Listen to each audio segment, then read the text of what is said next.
അസ്സലാമു അലൈക്കും വറഹ്മത്തുള്ളാഹി വബറകാതുഹു. വളരെ കൃത്യമായി ഒരു അജണ്ട മുമ്പിൽ വെച്ചുകൊണ്ട്, ഒരു ലക്ഷ്യം മുമ്പിൽ വെച്ചുകൊണ്ടാണ് നമ്മളിവിടെ കൂടിയിട്ടുള്ളത്. കുടുംബവും ബന്ധങ്ങളും അതിൻ്റെ പവിത്രതകളും അതിൻ്റെ സന്തോഷവും എല്ലാം കൂടി പരസ്പരം ചർച്ച ചെയ്ത് ആ ചർച്ചയിൽ ചില ചോദ്യങ്ങളും അതിൻ്റെ ഉത്തരങ്ങളുമൊക്കെയായി മുന്നോട്ട് പോവുക എന്നതാണ് ഇവിടെ ഉദ്ദേശിക്കുന്നത്.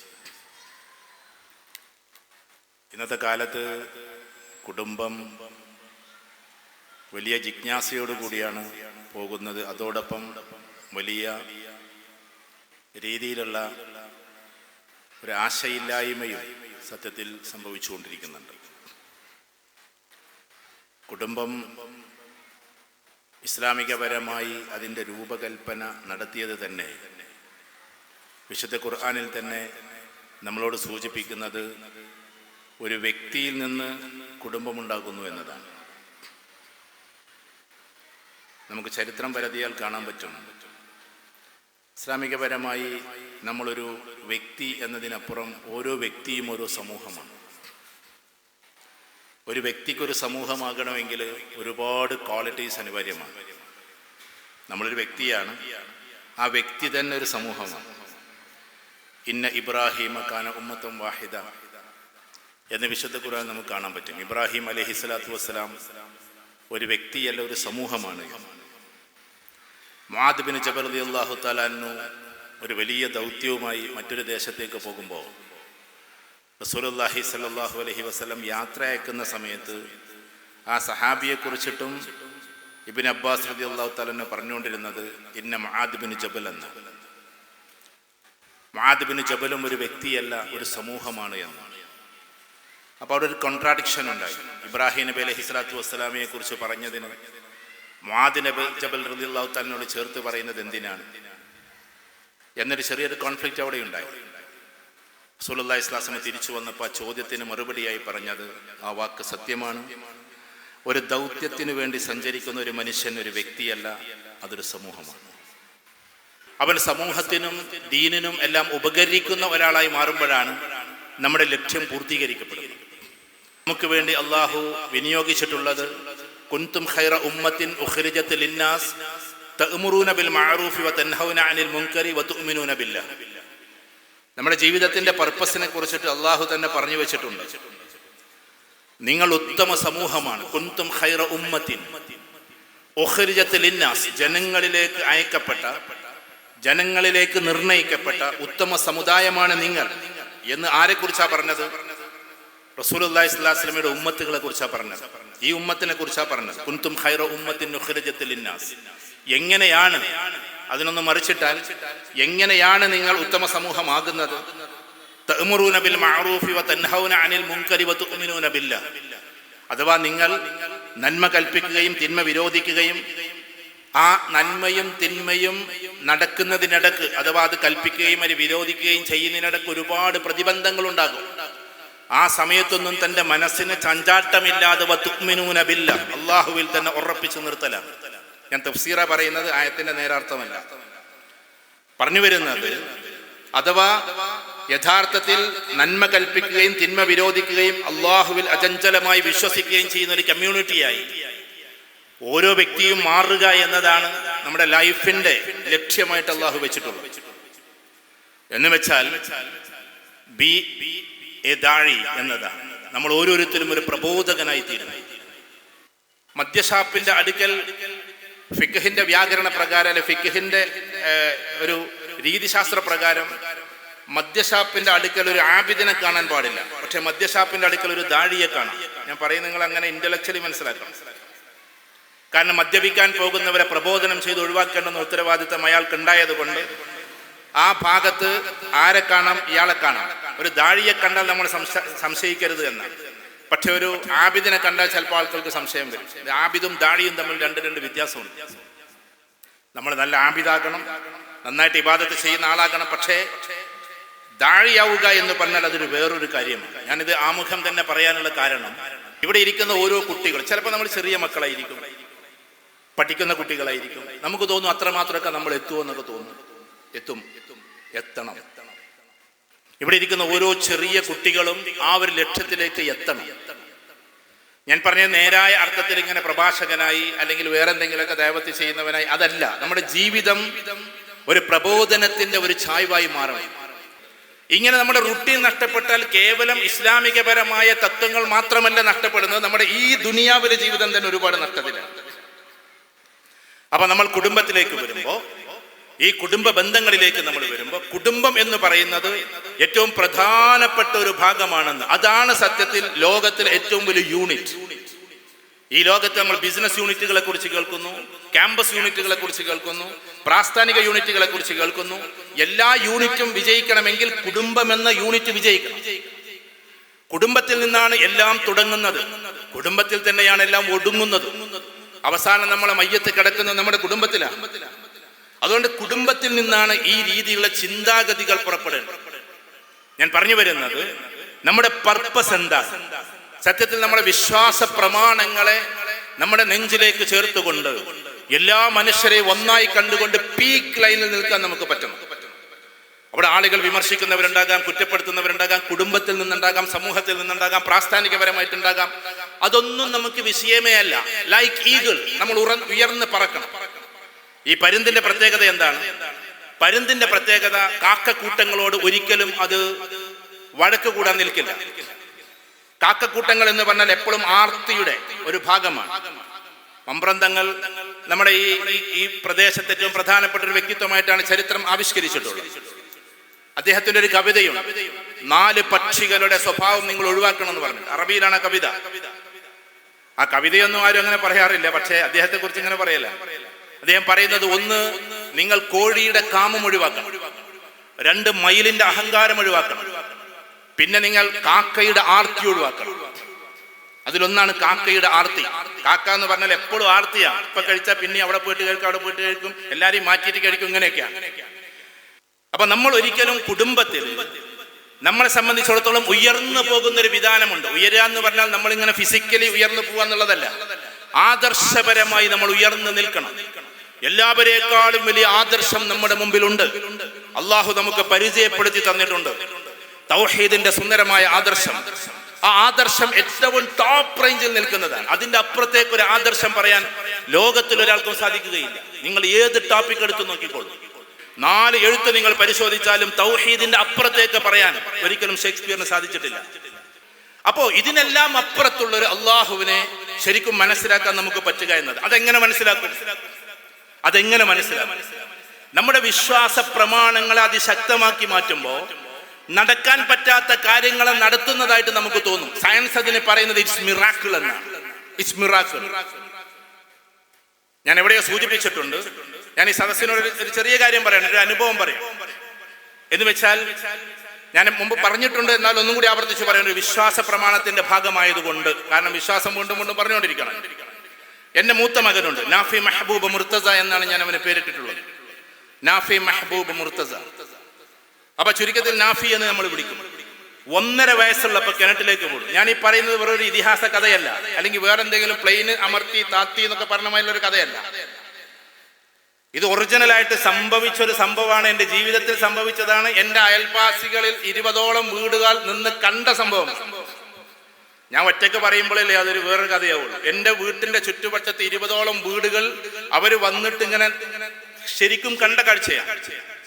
കിണറ്റിലേക്ക് വീഴാനുള്ള കാരണം ഈ പഴയ തറവാടിന്റെ കിണർ, വേറെ കിണറുണ്ടെങ്കിൽ തറവാടിന്റെ കിണർ ഇങ്ങനെ പട്ടിക ഇങ്ങനെ അടിച്ചിട്ടുണ്ടാവും. നിങ്ങൾക്ക് ഓർമ്മയുണ്ടാവും, അവിടെ മോട്ടോർ കൂടിയൊക്കെ ഉണ്ടാവും. അതിൽ പോയിട്ട് കുട്ടി ഇങ്ങനെ മെല്ലെ മെല്ലെ നടന്ന് പിടിച്ചതാണ്. അതെല്ലാം കൂടി പൊളിഞ്ഞങ്ങോട്ട് വീണതാണ്.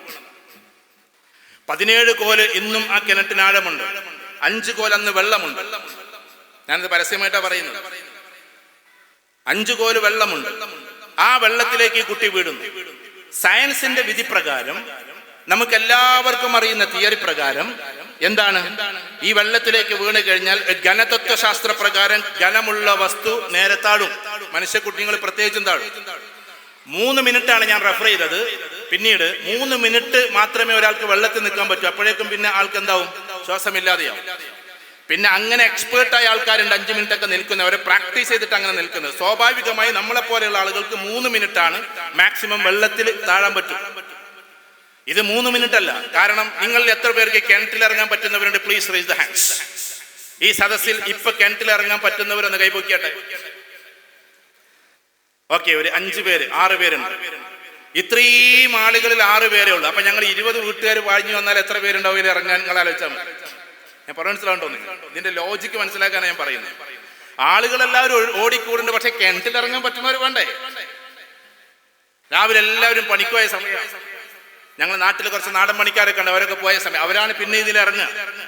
ചുരുക്കി പറഞ്ഞാൽ കയറില്ല. അവിടെ കയറില്ല. കയറുണ്ടായാലല്ലേ നടക്കൂ. അങ്ങനെ അയൽവാസിയായ മാനുഹാജിയുടെ വീട്, അദ്ദേഹം ഖത്തറിൽ കപ്പൽ ഷിപ്പിൽ വർക്ക് ചെയ്തുകൊണ്ട് കുറെ കയറൊക്കെ കൊണ്ടുവന്ന ഇതുണ്ട്.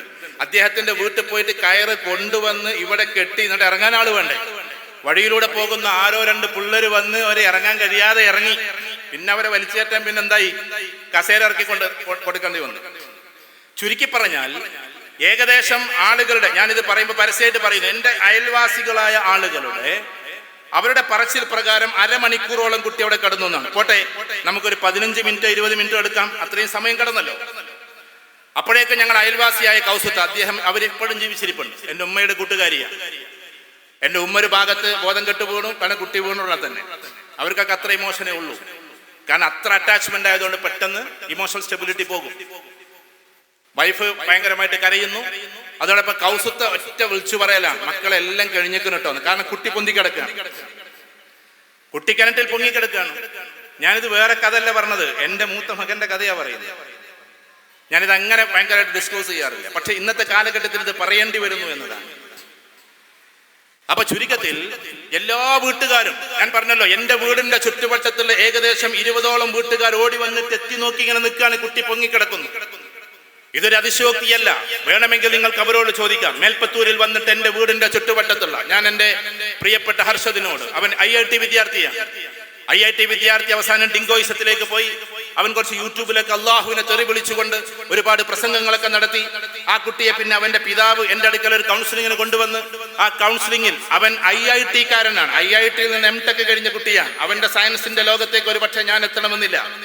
അതുകൊണ്ട് അവൻ സയന്റിഫിക്കലി കുറെ കാര്യങ്ങൾ ചോദിച്ചു. ഞാൻ പറഞ്ഞു, മോനെ, ഈ സയൻസിന്റെ അപ്പുറത്തേക്ക് ഞാനൊരു കാര്യം പറഞ്ഞോട്ടെ എന്ന് പറഞ്ഞിട്ട് ഈ കാര്യം ഞാൻ പറഞ്ഞത്. എന്നിട്ട് അവൻ അവസാനം ചോദിച്ചു, ഈസ് ഇറ്റ് ട്രൂ? ഇത് സത്യമാണോ എന്ന് ചോദിച്ചു. ഞാൻ പറഞ്ഞു, നീ എൻ്റെ മൊബൈൽ കയ്യിൽ വെച്ചോ, എൻ്റെ ചുറ്റുവട്ടത്ത് വീട്ടിൽ പോയിട്ട് അന്വേഷിച്ചോ. എന്നിട്ട് എൻ്റെ 20ഓളം വരുന്ന അയൽപ്പക്കത്തിൽ നിന്ന് ഏതെങ്കിലും ഒരു വീട്ടുകാർ അത് നടന്നിട്ടില്ല എന്ന് പറയുകയാണെങ്കിൽ ഞാൻ പിന്മാറാം. ഏതെങ്കിലും ഒരു വീട്ടുകാർ. കാരണം 20ഓളം വീട്ടുകാർ ഓടിയെത്തിയത് നമ്മൾ സാക്ഷ്യമാണ്. ഞാനപ്പോൾ ആ സമയത്ത് അവിടെ നമ്മളൊരു പ്രബോധനത്തിന്റെ രംഗത്താണ്. ഫോൺ അങ്ങോട്ട് വരുന്നു, ഓടി വരുന്നു. അപ്പോഴേക്കും ആളുകൾ ഇങ്ങനെ എടുത്തു തുടങ്ങിയിട്ടുണ്ട്. അവനെ നേരെ റസിയ ഡോക്ടർ അടുക്കലെ കൊണ്ടുപോയത്. റസിയ ഡോക്ടർ നല്ല പർദ്ദയൊക്കെ അണിഞ്ഞിട്ടുള്ള ഒരു മുസ്ലിമായ നല്ലൊരു സ്ത്രീയാണ്. അവരടുക്കൽ കൊണ്ടുപോയപ്പോൾ ആദ്യം അവർ ചെയ്തത് വെള്ളം പോകാൻ വേണ്ടിയിട്ട് ഇങ്ങനെ ആക്കല. പക്ഷെ വെള്ളമൊന്നും പോകുന്നില്ല. കുട്ടിയാണെങ്കിൽ അങ്ങോട്ടും ഇങ്ങോട്ടും തിരിയുന്നുണ്ട്. ഡോക്ടറുടെ സയൻസിനും അപ്പുറത്തേക്ക്, സയൻസ് കുറേശെങ്കിലും പഠിച്ച പിതാവിനും അപ്പുറത്തേക്ക്, അത് കണ്ടു നിന്ന മനുഷ്യർക്കും അപ്പുറത്തേക്ക് ഇങ്ങനെ ഈ കുട്ടിയെ മലത്തിൽ കിടത്തിയിട്ട് പിന്നെന്ത് ചെയ്തു? ഒരു സ്പൂണിൽ വെള്ളം എടുത്തിട്ട് കൊടുത്തു. That's A part of science. കാരണം സ്പൂണിൽ വെള്ളം എടുത്തു കൊടുത്തപ്പോൾ കുട്ടി അത് കുടിക്കുകയും ചെയ്തു. ഡോക്ടർ അന്ന് തലയിൽ കൈവച്ച് പറഞ്ഞത്, സാർ, ഈ കുട്ടി വീണിട്ട് ഒരു തുള്ളി പോലും വെള്ളം കുടിച്ചിട്ടില്ല എന്നാണ്. ഞാനിതൊരു വലിയ കറാമത്തായിട്ട് പറയില്ല, എന്നെ നിങ്ങൾ വിട്ടേക്ക്. ഇങ്ങനെ ഒരു തുള്ളി പോലും വെള്ളം കുടിക്കാതെ സയൻസിനെ ഭേദിച്ചുകൊണ്ട് കിണറ്റിൽ 20 മിനിറ്റോളം ഒരു കുട്ടിയെ കിടത്തിയവന്റെ പേരാണ് അല്ലാഹു ജല്ല ശഅ്നുഹു എന്ന്. അവനെയാണ് നമ്മൾ വിശ്വസിക്കേണ്ടത്. അതാണ് നമ്മൾ മനസ്സിലാക്കേണ്ടത്. ഏകഛത്രാധിപതിയും സർവാധിപതിയും സമഗ്രാധിപതിയുമായ അല്ലാഹു സുബ്ഹാനഹു വ തആലക്ക് സയൻസ് പറയുന്ന ലോകത്തിന്റെ അപ്പുറത്തേക്ക് മിറാക്കുലസ് ആയിട്ട് ഒരുപാട് കാര്യങ്ങൾ ചെയ്യാൻ കെൽപ്പുണ്ട് എന്ന വിശ്വാസമാണ് നമുക്കുണ്ടാകേണ്ടത്. അല്ലാഹുവിൽ അങ്ങേയറ്റം വിശ്വസിക്കാൻ എനിക്ക് വേറെ ഉദാഹരണങ്ങളൊന്നും ആവശ്യമില്ല. എൻ്റെ മകൻ ഇന്നും, ഇപ്പൊ അവൻ UK-യിലാണ്. ഞാനിത് പറയുമ്പോൾ അവൻ UK-യിൽ PG ചെയ്തുകൊണ്ടിരിക്കുക, ഫസ്റ്റ് ഇയർ. ആ കുട്ടി ഇന്നും ജീവിച്ചിരിക്കുന്നുവെങ്കിൽ, ഒരു തുള്ളി വെള്ളം പോലും അന്ന് കുടിച്ചിട്ടില്ല എങ്കിൽ, ഞാൻ ആവർത്തിച്ചു പറയുന്നു, ഏതൊരു അല്ലാഹുവാണോ യൂനുസ് നബി അലൈഹി സ്വലാത്തു വസ്സലാമെ മത്സ്യത്തിന്റെ ഉള്ളിൽ കിടത്തിയത്, ഏതൊരു അല്ലാഹുവാണോ ഈ മൂസ അലൈഹി സ്വലാത്തു വസ്സലാമെ വെള്ളത്തിലൂടെ നടത്തിച്ചത്, ഏതൊരു അല്ലാഹുവാണോ തീയിന്റെ മുകളിൽ ഒരു തരി പോലും കുഴപ്പമില്ലാതെ തണുപ്പിച്ചവനായി തീയിന്റെ മുകളിൽ ഇബ്രാഹിം അലൈഹി സ്വലാത്തു വസ്സലാമെ കിടത്തിയത്, അതേ അല്ലാഹു സുബ്ഹാനഹു വ തആല ഇന്നും ജീവിച്ചിരിപ്പുണ്ട്. സയൻസ് പറയുന്ന ലോകത്തിന് ലോകത്തിനും അപ്പുറത്തേക്ക് സയൻസിന്റെ ഘനതത്വശാസ്ത്രം നിങ്ങൾ പഠിക്കുക. ഇത്രയും കനമുള്ള ഒന്ന് താഴ്ന്നു കഴിഞ്ഞാൽ എന്തായാലും താന്ന് എല്ലാം കഴിഞ്ഞിട്ട് പൊങ്ങിക്കിടക്കുമെന്നത് സത്യമാണ്. പക്ഷെ ഒരു തുള്ളി വെള്ളം പോലും കുടിക്കാതെ വയറ്റിന്റെ അകത്തേക്ക് അത് പോകാതെ കിടത്തണമെങ്കിൽ ആ അള്ളാഹു ആരായിരിക്കണമെന്ന് വേറെ തൗഹീദിന്റെ ക്ലാസുകൾ നമുക്ക് ആവശ്യമില്ല. ഞാൻ പറഞ്ഞു വരുന്നത്, ഈ അള്ളാഹുവിലുള്ള അചഞ്ചലമായ വിശ്വാസം ഉണ്ടാകുമ്പോൾ നമ്മുടെ ജീവിതത്തിൽ ഒരുപാട് മിറാക്കിൾസ് സംഭവിക്കുന്നത് നമുക്ക് കാണാൻ പറ്റും. നിങ്ങൾക്ക് കടമുണ്ടോ? ആ കടമുള്ള സമയത്ത് ആകാശത്തിന്റെ കവാടങ്ങൾ തുറന്നു തരുന്ന പ്രാർത്ഥനകൾ അള്ളാഹു പഠിപ്പിച്ചിട്ടുണ്ട്. റസൂൽ നമുക്ക് പറഞ്ഞു തന്നിട്ടുണ്ട്. അങ്ങനെ നമുക്ക് എത്തപ്പെടാൻ പറ്റാത്ത വഴിയിലൂടെ അള്ളാഹു മറ്റു വഴികളിലൂടെ ഇതിനെ കൂളായിട്ട് വീട്ടിൽ നിന്ന് നിങ്ങൾക്ക് കാണാൻ പറ്റും. പക്ഷേ എന്ത് വേണം? You have to believe steadfastly in God, in Allah. അള്ളാഹുവിൽ അചഞ്ചലമായി നമ്മൾ വിശ്വസിക്കണം. പ്രത്യേകിച്ച് ഞാൻ സ്ത്രീകളോട് പറയാണ്, ഇവിടെ ഇരിക്കുന്ന എൻ്റെ സഹോദരിമാരോട്, നമ്മുടെ വിശ്വാസ പ്രമാണങ്ങൾ ഇടക്കുന്ന രീതിയിലുള്ള പല രീതിയിലുള്ള കാര്യങ്ങളും നടന്നുകൊണ്ടിരിക്കുകയാണ്. പുരുഷന്മാരെ ശ്രദ്ധിക്കേണ്ട, ഞാൻ അടക്കമുള്ള ഖൗല ബിൻത് സഅലബ റളിയല്ലാഹു തആലനെ നമുക്ക് എല്ലാവർക്കും അറിയാം. ഖദ് സമി അല്ലാഹു ഖൗലല്ലതി തുജാദിലുക ഫീ സൗജിഹാ വതഷ്തകി ഇലല്ലാഹ് എന്ന് പറയുന്ന ഖദ് സമി അല്ലാഹു ഒരു ജുസ്ഉ തുടങ്ങുന്നതിനെ ഖദ് സമി അല്ലാഹുവിന്റെ അവിടുന്നാണ്. പണ്ടൊക്കെ ഉമ്മാനോട് ഞാൻ പറയും, ഉമ്മ മഗ്‌രിബിന് ശേഷം ഓത്തല്ലാതെ വേറെ ഒന്നും തുടങ്ങാൻ പാടില്ല. എൻ്റെ ഉമ്മാന്റെ നിഷ്കർഷമായ രീതിയാണ്. ആദ്യം ഖുർആൻ ഓത്ത്, എന്നിട്ട് മതി ബാക്കിയല്ല എന്നുള്ളതാണ്. ഞാൻ ഉമ്മാനോട് ചോദിക്കും എവിടുന്നാ ഓതേണ്ടത്. ഉമ്മാക്ക് തഫ്സീർ ഇതൊന്നും അറിയില്ല. പക്ഷെ ഉമ്മ എന്നും പറയില്ല ഖദ് സമി അല്ലാഹുവിന്റെ അവിടെ നിന്ന് ഓതിക്കൊന്ന ഖദ് സമി അല്ലാഹു ഖൗലല്ലതി തുജാദിലുക ഫീ സൗജിഹാ വതഷ്തകി ഇലല്ലാഹ് വല്ലാഹു യസ്മഉ തഹാവുറകുമാ എന്ന് പറയുന്ന ആ ആയത്ത് തുടങ്ങുന്നത് ഒരു സ്ത്രീയുമായി ബന്ധപ്പെട്ടതാണെന്നും അവരുമായി വിശ്വസിച്ച ഒരു സംഭവമാണ് എന്നുള്ളത് പിന്നീട് തഫ്സീർ ഓതുമ്പോഴാണ് നമ്മൾ മനസ്സിലാക്കുന്നത്. ഖുർആന്റെ ആദ്യ കാലഘട്ടത്തിൽ ഓത്തിലൊന്നും നമ്മൾ തഫ്സീർ പഠിക്കൂലല്ലോ. പിന്നീടാണ് മനസ്സിലാക്കുന്നത് ഖൗല ബിൻത് സഅലബ റളിയല്ലാഹു തആലയെ കുറിച്ച്. അവർ വന്നിട്ട്, നിങ്ങൾ കേട്ടിട്ടുണ്ടാവും സംഭവം, അവർ വന്നിട്ട് റസൂലുള്ളാഹിയോട് പറയാണ്, അള്ളാഹുവിന്റെ റസൂലേ സല്ലല്ലാഹു അലൈഹി വസല്ലം, എന്റെ ഭർത്താവിനെ ലിഹാർ ചൊല്ലിയിരിക്കുകയാണ്. എന്താ ലിഹാർ? അൻതി അലയ്യ കലഹരി ഉമ്മി എന്ന് പറയുന്നതാണ് ലിഹാർ. അൻതി അലയ്യ കലഹരി ഉമ്മി, നീ ഇന്ന് മുതൽ എനിക്ക് ഉമ്മാന്റെ മുതുകു പോലെയാണെങ്കിൽ ഉമ്മാനെ പോലെയാണ് എന്ന് പറഞ്ഞാൽ ഞാനും നീയും തമ്മിൽ ഒരു ബന്ധവും ഇനി ഉണ്ടാകില്ല. എനിക്ക് നീ ഉമ്മാനെ പോലെ എന്ന് പറഞ്ഞാൽ it is the part of talaq. എനിക്ക് ഉമ്മാനെ പോലെയാണെന്ന് പറഞ്ഞാൽ നമ്മൾ ശാരീരികമായി ഒരു ബന്ധം ഉണ്ടാകില്ല എന്നർത്ഥം. അങ്ങനെ എന്റെ ഭർത്താവ് എന്നെ ചൊല്ലിയിരിക്കുകയാണ്. അതുകൊണ്ട് അത് തലാഖാകുമോ? ഞാൻ ഒറ്റപ്പെട്ടു പോകുമോ? ഞാൻ വൈധവ്യം പേറുമോ? അഥവാ ഞാൻ വിധവയാകുമോ? ഞാൻ എന്റെ കുട്ടികൾ യതീമാവുമോ എന്ന ചോദ്യമാണ് റസൂലുള്ളാഹി സ്വല്ലല്ലാഹു അലൈഹി വസല്ലം ചോദിക്കുന്നത്. റസൂലുള്ളാഹി സ്വല്ലല്ലാഹു അലൈഹി വസല്ലം ഒന്നും പറഞ്ഞില്ല. കാരണം വമാ യൻതിഖു അനിൽ ഹവാ ഇൻ ഹുവ ഇല്ലാ വഹ്യു യൂഹാ, അല്ലാഹു അറിയിച്ചു കൊടുത്തതല്ലാതെ ഒന്നും സംസാരിക്കാൻ റസൂലുള്ളാഹി സ്വല്ലല്ലാഹു അലൈഹി വസല്ലം കഴിയില്ല. ഇത്തരം കാര്യങ്ങൾ അള്ളാഹുവിന്റെ കൽപ്പനകൾ അള്ളാഹു അറിയിച്ചു കൊടുത്താലേ റസൂലുള്ളാഹി സ്വല്ലല്ലാഹു അലൈഹി വസല്ലം പറയാൻ കഴിയും. വമാ യൻതിഖു അനിൽ ഹവാ ഇൻ ഹുവ ഇല്ലാ വഹ്യു യൂഹാ, സ്വന്തം ഇച്ഛയിൽ നിന്ന് വഹ്യുകളെ പറയാൻ അല്ലെങ്കിൽ അള്ളാഹുവിന്റെ കൽപ്പനകൾ പറയാൻ റസൂലുള്ളാഹി സ്വല്ലല്ലാഹു അലൈഹി വസല്ലം കഴിയില്ല എന്ന് മാത്രമല്ല പറയുകയുമില്ല. മിണ്ടാതെ നിന്നു റസൂലുള്ളാഹി സ്വല്ലല്ലാഹു അലൈഹി വസല്ലം. അതുവരെ ആയത്തിറങ്ങിയിട്ടില്ല. ആ സമയത്ത് പിന്നെയും കെഞ്ചി, എന്റെ ഭർത്താവ് എന്നെ ലിഹാർ ചൊല്ലിയിരിക്കുന്നു, എന്തായാലും നിങ്ങൾ പറയൂ, ഞാൻ വീട്ടിലേക്ക് പോകണം. വീട്ടിലേക്ക് പോകുമ്പോൾ ഞാൻ വിധവയായി പോകുമോ? എന്റെ മക്കൾ യതീമായി പോകുമോ? എന്റെ ഭർത്താവിന്റെ ലിഹാർ ചൊല്ലിയിരിക്കും. അപ്പൊ ഈ ലിഹാർ എന്ന് പറഞ്ഞാൽ മക്ക മുശ്രിക്കുകളുടെ കാലഘട്ടത്തിൽ ഉണ്ടായിരുന്ന ഒരു തലാഖാണ്. അതിന് തലാഖ് എന്ന് പറയാൻ പറ്റൂല. അവരുടെ കാലഘട്ടത്തിലുള്ള അതിന് ലിഹാർ എന്നാ പറയാ. അത് അൻതി അലയ്യ കലഹരി ഉമ്മി എന്ന ലഹറിൽ നിന്നാണ് ലിഹാർ എന്ന വാക്കുണ്ടാകുന്നത്. മുതുക് എന്നൊക്കെ പറയുന്ന ഭാഷ. അപ്പോ റസൂലുള്ളാഹി പിന്നെയും ഒന്നും പറഞ്ഞില്ല. കുറച്ച് കഴിഞ്ഞപ്പോ ഭയങ്കര അരിശത്തോടെ സങ്കടത്തോടെ ഈ പാവം സ്ത്രീ മെല്ലെ നടന്നു നീങ്ങി റസൂലുള്ളാഹിയിൽ നിന്ന്. എന്നിട്ട് മെല്ലെ പോകുമ്പോ, റസൂലുള്ളാഹിയുടെ വീട് വിട്ട് ഇറങ്ങി പോകുമ്പോ ആകാശത്തേക്ക് നോക്കിയിട്ട് എന്തോ പിറുപിറുക്കുന്നുണ്ടായിരുന്നു. കുറച്ച് സമയങ്ങൾക്ക് ശേഷം ആയത്തിറങ്ങി. ആ ആയത്തിന്റെ ഇതാണ് ഞാൻ നേരത്തെ പറഞ്ഞത്. ഖദ് സമി അല്ലാഹു ഖൗലല്ലതി തുജാദിലുക ഫീ സൗജിഹാ വതഷ്തകി ഇലല്ലാഹ് വല്ലാഹു യസ്മഉ തഹാവുറകുമാ. എത്ര ടോപ്പ് ഡയലോഗാ പറഞ്ഞെന്നറിയോ? ഇന്നും നമ്മൾ അത് ഓതിക്കൊണ്ടിരിക്കുകയാണ്. ഖദ് സമി അല്ലാഹു ഖൗലല്ലതി തുജാദിലുക ഫീ സൗജിഹാ. ഭർത്താവിനോട് നിങ്ങളോട് ഒരു ചെറിയ ഭർത്താവിനെ കുറിച്ച് നിങ്ങളോട് സംവദിച്ചില്ലയോ? നിങ്ങളോട് സംവദിച്ചു നിന്നില്ലയോ? ആ സ്ത്രീയുടെ വാക്കിനെ ഞാൻ കേട്ടിരിക്കുന്നു. അല്ലാഹുവിന്റെ റസൂലെ, കേൾക്കുമെന്നല്ല, ഖദ് സമി അല്ലാഹ്, ഞാൻ കേട്ടിരിക്കുന്നു. ഈസ് അബ്സല്യൂട്ട്ലി ഡൺ, അഥവാ അത് കഴിഞ്ഞിരിക്കുന്നു, ഞാൻ കേട്ടിരിക്കുന്നു. ഖദ് സമി അല്ലാഹു ഖൗലല്ലതി തുജാദിലുക ഫീ സൗജിഹാ വതഷ്തകി ഇലല്ലാഹ്. ക്വാളിറ്റി എന്താണെന്നറിയോ? നിങ്ങൾ നിന്ന് വിട്ടേച്ചു പോന്നില്ലേ, നിങ്ങളോട് ചോദിച്ചോട് നിങ്ങൾ മറുപടി പറയാതെ പോന്നപ്പോ വതസ്തകി ഇലല്ലാഹ്, സമ്പൂർണമായും അവർ അല്ലാഹുവിലേക്ക് തിരിഞ്ഞു. വതസ്തകി ഇലല്ലാഹ്, അല്ലാഹുവിലേക്ക് മാത്രം അവർ തിരിഞ്ഞു. അതുകൊണ്ടായി ആയത്തിറക്കുന്ന നല്ല പറയാണ്, നിങ്ങളോട് സംസാരിച്ചു പോന്നു. വല്ലാഹു യസ്മഉ തഹാവുറകുമാ, നിങ്ങൾ രണ്ടുപേരും കൂടി സംസാരിച്ചു കൊണ്ടിരുന്നതിനെ ഞാൻ കേട്ടുകൊണ്ടിരിക്കുകയായിരുന്നു. നിങ്ങൾ സംസാരിച്ചു കൊണ്ടിരുന്നതിനെ. പക്ഷേ അതൊന്നും നടന്നില്ല. നിങ്ങളിൽ നിന്ന് അവൾ നടന്നു നീങ്ങിയപ്പോ വതസ്തകി ഇലല്ലാഹ്, പരിപൂർണമായും അവൾ അല്ലാഹുവിലേക്ക് തിരിഞ്ഞു. അതുകൊണ്ട് ലിഹാർ എന്നത് ഇസ്ലാമിൽ ഇല്ലെന്ന് അവരോട് പറഞ്ഞേക്ക്, തലാഖ് മാത്രമേ ഉള്ളൂ എന്ന് പറഞ്ഞേക്ക്. അൻതി അലയ്യ കലഹരി ഉമ്മി എന്നൊരു വാക്ക് പറഞ്ഞതുകൊണ്ട് ഒരു പെണ്ണ് വൈധവ്യം പേറില്ല എന്നവരോട് പറഞ്ഞേക്ക് എന്ന നിയമം ഇറങ്ങി. റസൂൽ സല്ലല്ലാഹു അലൈഹി വസല്ലം ആയത്തിനെ ആ സ്ത്രീക്ക് എത്തിക്കുകയും ചെയ്തു. കാലങ്ങൾക്ക് ശേഷം it is the second episode നമുക്ക് കാണാൻ പറ്റും. ഉമർ റളിയല്ലാഹു തആല അൻഹുവിന്റെ കാലഘട്ടമാണ്. ഉമർ റളിയല്ലാഹു തആല അൻഹു എന്ന് പറഞ്ഞാൽ 20 രാജ്യങ്ങളെ ഒന്നിച്ചു ചേർത്ത് ഭരിച്ച ചക്രവർത്തിയാണ്. ഹിസ്റ്ററി പരിശോധിച്ചാൽ A single spiritual dominion and 20 physical kingdoms എന്നാണ് വേൾഡ് ഹിസ്റ്ററിയിൽ പറയാ. 20 ഭൗതിക രാജ്യങ്ങളെ ഏകോപിച്ചുകൊണ്ട് ഒരു ആത്മീയ ലോകമായി ഭരിച്ച ചക്രവർത്തി. 20 ഭൗതിക രാജ്യങ്ങൾ ഏകോപിച്ച്, ഇന്ന് കാണുന്ന 20 ഭൗതിക രാജ്യങ്ങൾ അത് ഏകോപിച്ച, പിന്നീട് ഇങ്ങനെ കഷ്ണം കഷ്ണമായി പോയ കുറെ രാജ്യങ്ങൾ ഒന്നിച്ചു ചേർത്ത് കൊണ്ട് ഭരിച്ച ചക്രവർത്തിയായിരുന്നു ഉമർ റളിയല്ലാഹു തആല. ഖലീഫ ഉമർ റളിയല്ലാഹു തആല അദ്ദേഹത്തിന്റെ കാലത്ത് ഇങ്ങനെ നടന്നു പോവാണ്. എന്തൊക്കെ കാര്യങ്ങൾ ചെയ്യാണ്ടാവും. ഒരു രാജ്യത്തിന്റെ പ്രധാനമന്ത്രിന്റെ തിരക്കൻ നമുക്കറിയാം, അല്ലെങ്കിൽ ഒരു സ്റ്റേറ്റിന്റെ മുഖ്യമന്ത്രിയുടെ തിരക്കൻ നമുക്കറിയാം. അപ്പൊ 20 രാജ്യം നോക്കേണ്ട ഒരു ചക്രവർത്തിക്ക് എത്ര തിരക്കുണ്ടാവും? 2-3 സഹാബാക്കളോടൊപ്പം ധൃതി പിടിച്ച് നടന്നു പോവാണ്. മസ്ജിദ് നബവിയിൽ നിന്ന് വേറൊരു സ്ഥലത്തേക്ക് പോവാണ്. അപ്പൊ ഒരു പാവം സ്ത്രീ അങ്ങോട്ട് വന്നു നിന്നു. എന്നിട്ട് അവരെ ആർക്കും മനസ്സിലായില്ല. കിളവിയായ ഒരു സ്ത്രീ വടിയും കുത്തിപ്പിടിച്ചിട്ട് ചരിത്രത്തിൽ കാണുന്നത് അങ്ങനെയാണ്. എന്നിട്ട് നിന്നിട്ട് പറഞ്ഞു, ഉമൈറേ നിക്ക്. ഉമൈറേ എന്ന് പറഞ്ഞാൽ ഉമർ റളിയല്ലാഹു തആല അൻഹുവിന്റെ പെറ്റ് നെയിമാണ്. എന്താ പെറ്റ് നെയിം?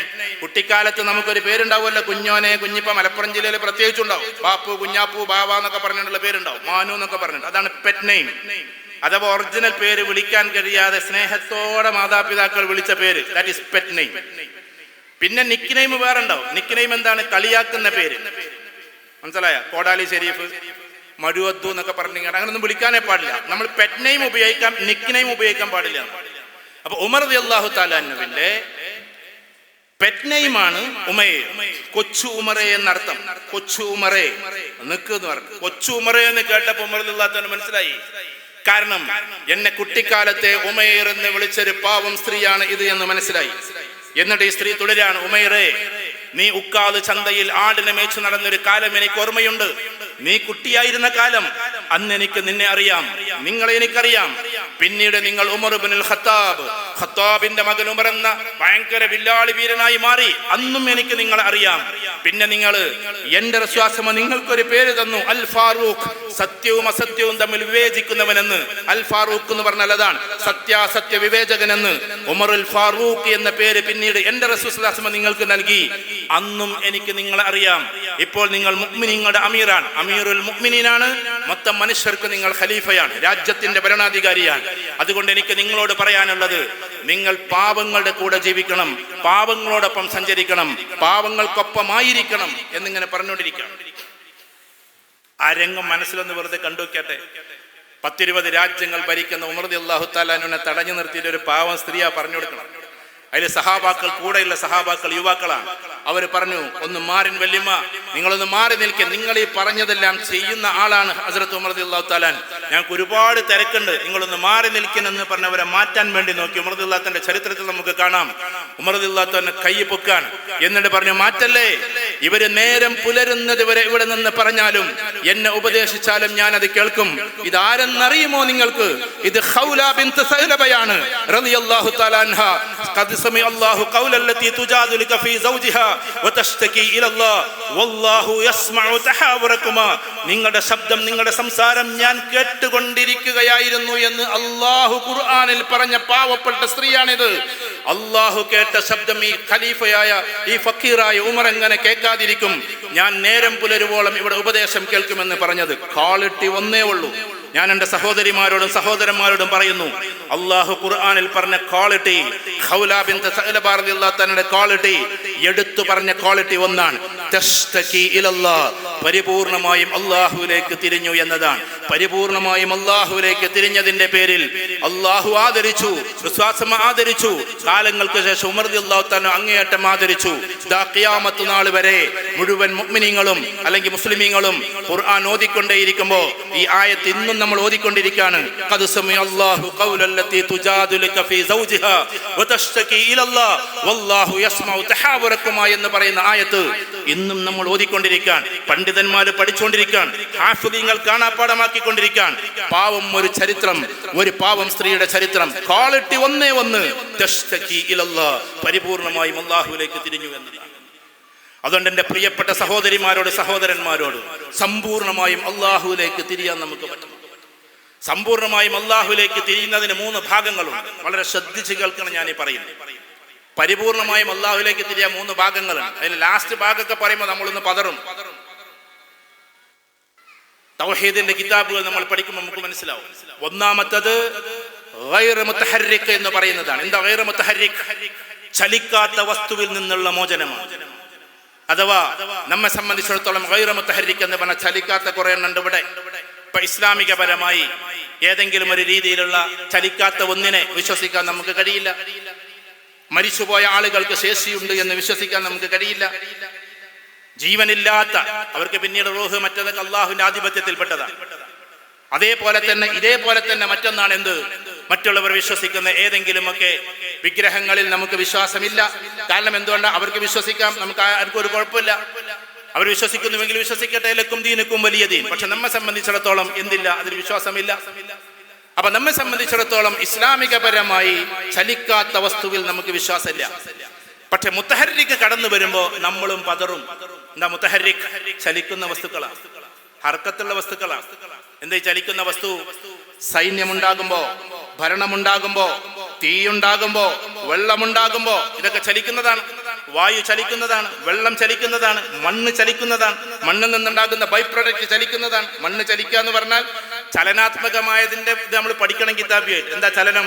ഭൂമിയിൽ നിന്നാണ് മെറ്റൽസ് കിട്ടുന്ന, മെറ്റൽ കൊണ്ടാണ് പലതും ഉണ്ടാക്കുന്നത്, അതുകൊണ്ടാണ് അത് ചലിക്കുന്നത് എന്ന് പറയുന്നത്. ഞാൻ പറഞ്ഞു മനസ്സിലാവുണ്ടോ? അല്ലാതെ ഇറ്റ് സെൽഫ് ഭൂമി ഇങ്ങനെ മണ്ണ് ചലിക്കുന്നു എന്നല്ല. ഭൂമി ചലിക്കുന്നുണ്ട്. ഞാൻ പറയുന്നത് മണ്ണ് ഇറ്റ് സെൽഫ് എന്താകുന്നു? അതിൽ നിന്നാണ് ബോംബ് ഉണ്ടാക്കുന്നത്, അല്ലെ? ആണോ അല്ലേ? അതിൽ നിന്നാണ് തോക്കുണ്ടാക്കുന്നത്, അതിൽ നിന്നാണ് മറ്റു മെറ്റൽസ് വരുന്നത്. പൊട്ടിത്തെറിക്കുന്ന പല പല മിസൈലുകളും മണ്ണിൽ നിന്നാണ് ഉണ്ടാക്കുന്നത്. അതുകൊണ്ട് അതിന് ഹറക്കത്തുള്ളത് എന്ന് പറയുന്നു. അഥവാ മുത്തഹർരിക്കും ഗൈറ മുത്തഹർരിക്കും. അപ്പൊ മുത്തഹർരിക്കായ സാധനങ്ങൾ ഉണ്ടല്ലോ, ആ സാധനങ്ങൾ നമ്മളിലേക്ക് കയറി വരുമ്പോൾ നമ്മളൊന്ന് പതറും. അതിനും ഒരു കഴിവുമില്ല എന്ന് വിശ്വസിക്കുമ്പോഴാണ് ഗൈറ മുത്തഹർരിക് എന്നതിനേക്കാൾ അപ്പുറത്തേക്ക് മുത്തഹർരിക് എന്ന് പറയുന്നതിനെയും നമ്മൾ എന്താക്കുന്നത്? മാറ്റുന്നത്. കാരണം ഇതും അല്ലാഹുവിന്റെ സൃഷ്ടിയാണ് എന്ന് ആലോചിക്കാൻ നമുക്ക് പറ്റണം. ഇബ്രാഹിം അലൈഹിസ്സലാത്തു വസ്സലാം ഈ 3 ഘട്ടങ്ങളും കഴിഞ്ഞു പോയതാണ്. ഈ 3 ഘട്ടങ്ങൾ, ഈ 3 ഘട്ടം ഏതായിരുന്നു? ഗൈറ മുത്തഹർരിക് അഥവാ പിതാവുണ്ടാക്കുന്ന, അതേപോലെ തന്നെ രാജാവ് കൊണ്ട് നടക്കുന്ന എല്ലാ ഇതിൽ നിന്നും എന്തായി? മുക്തമായി. ആണോ അല്ലേ? മുക്തമായി. പിന്നീട് എന്തായി?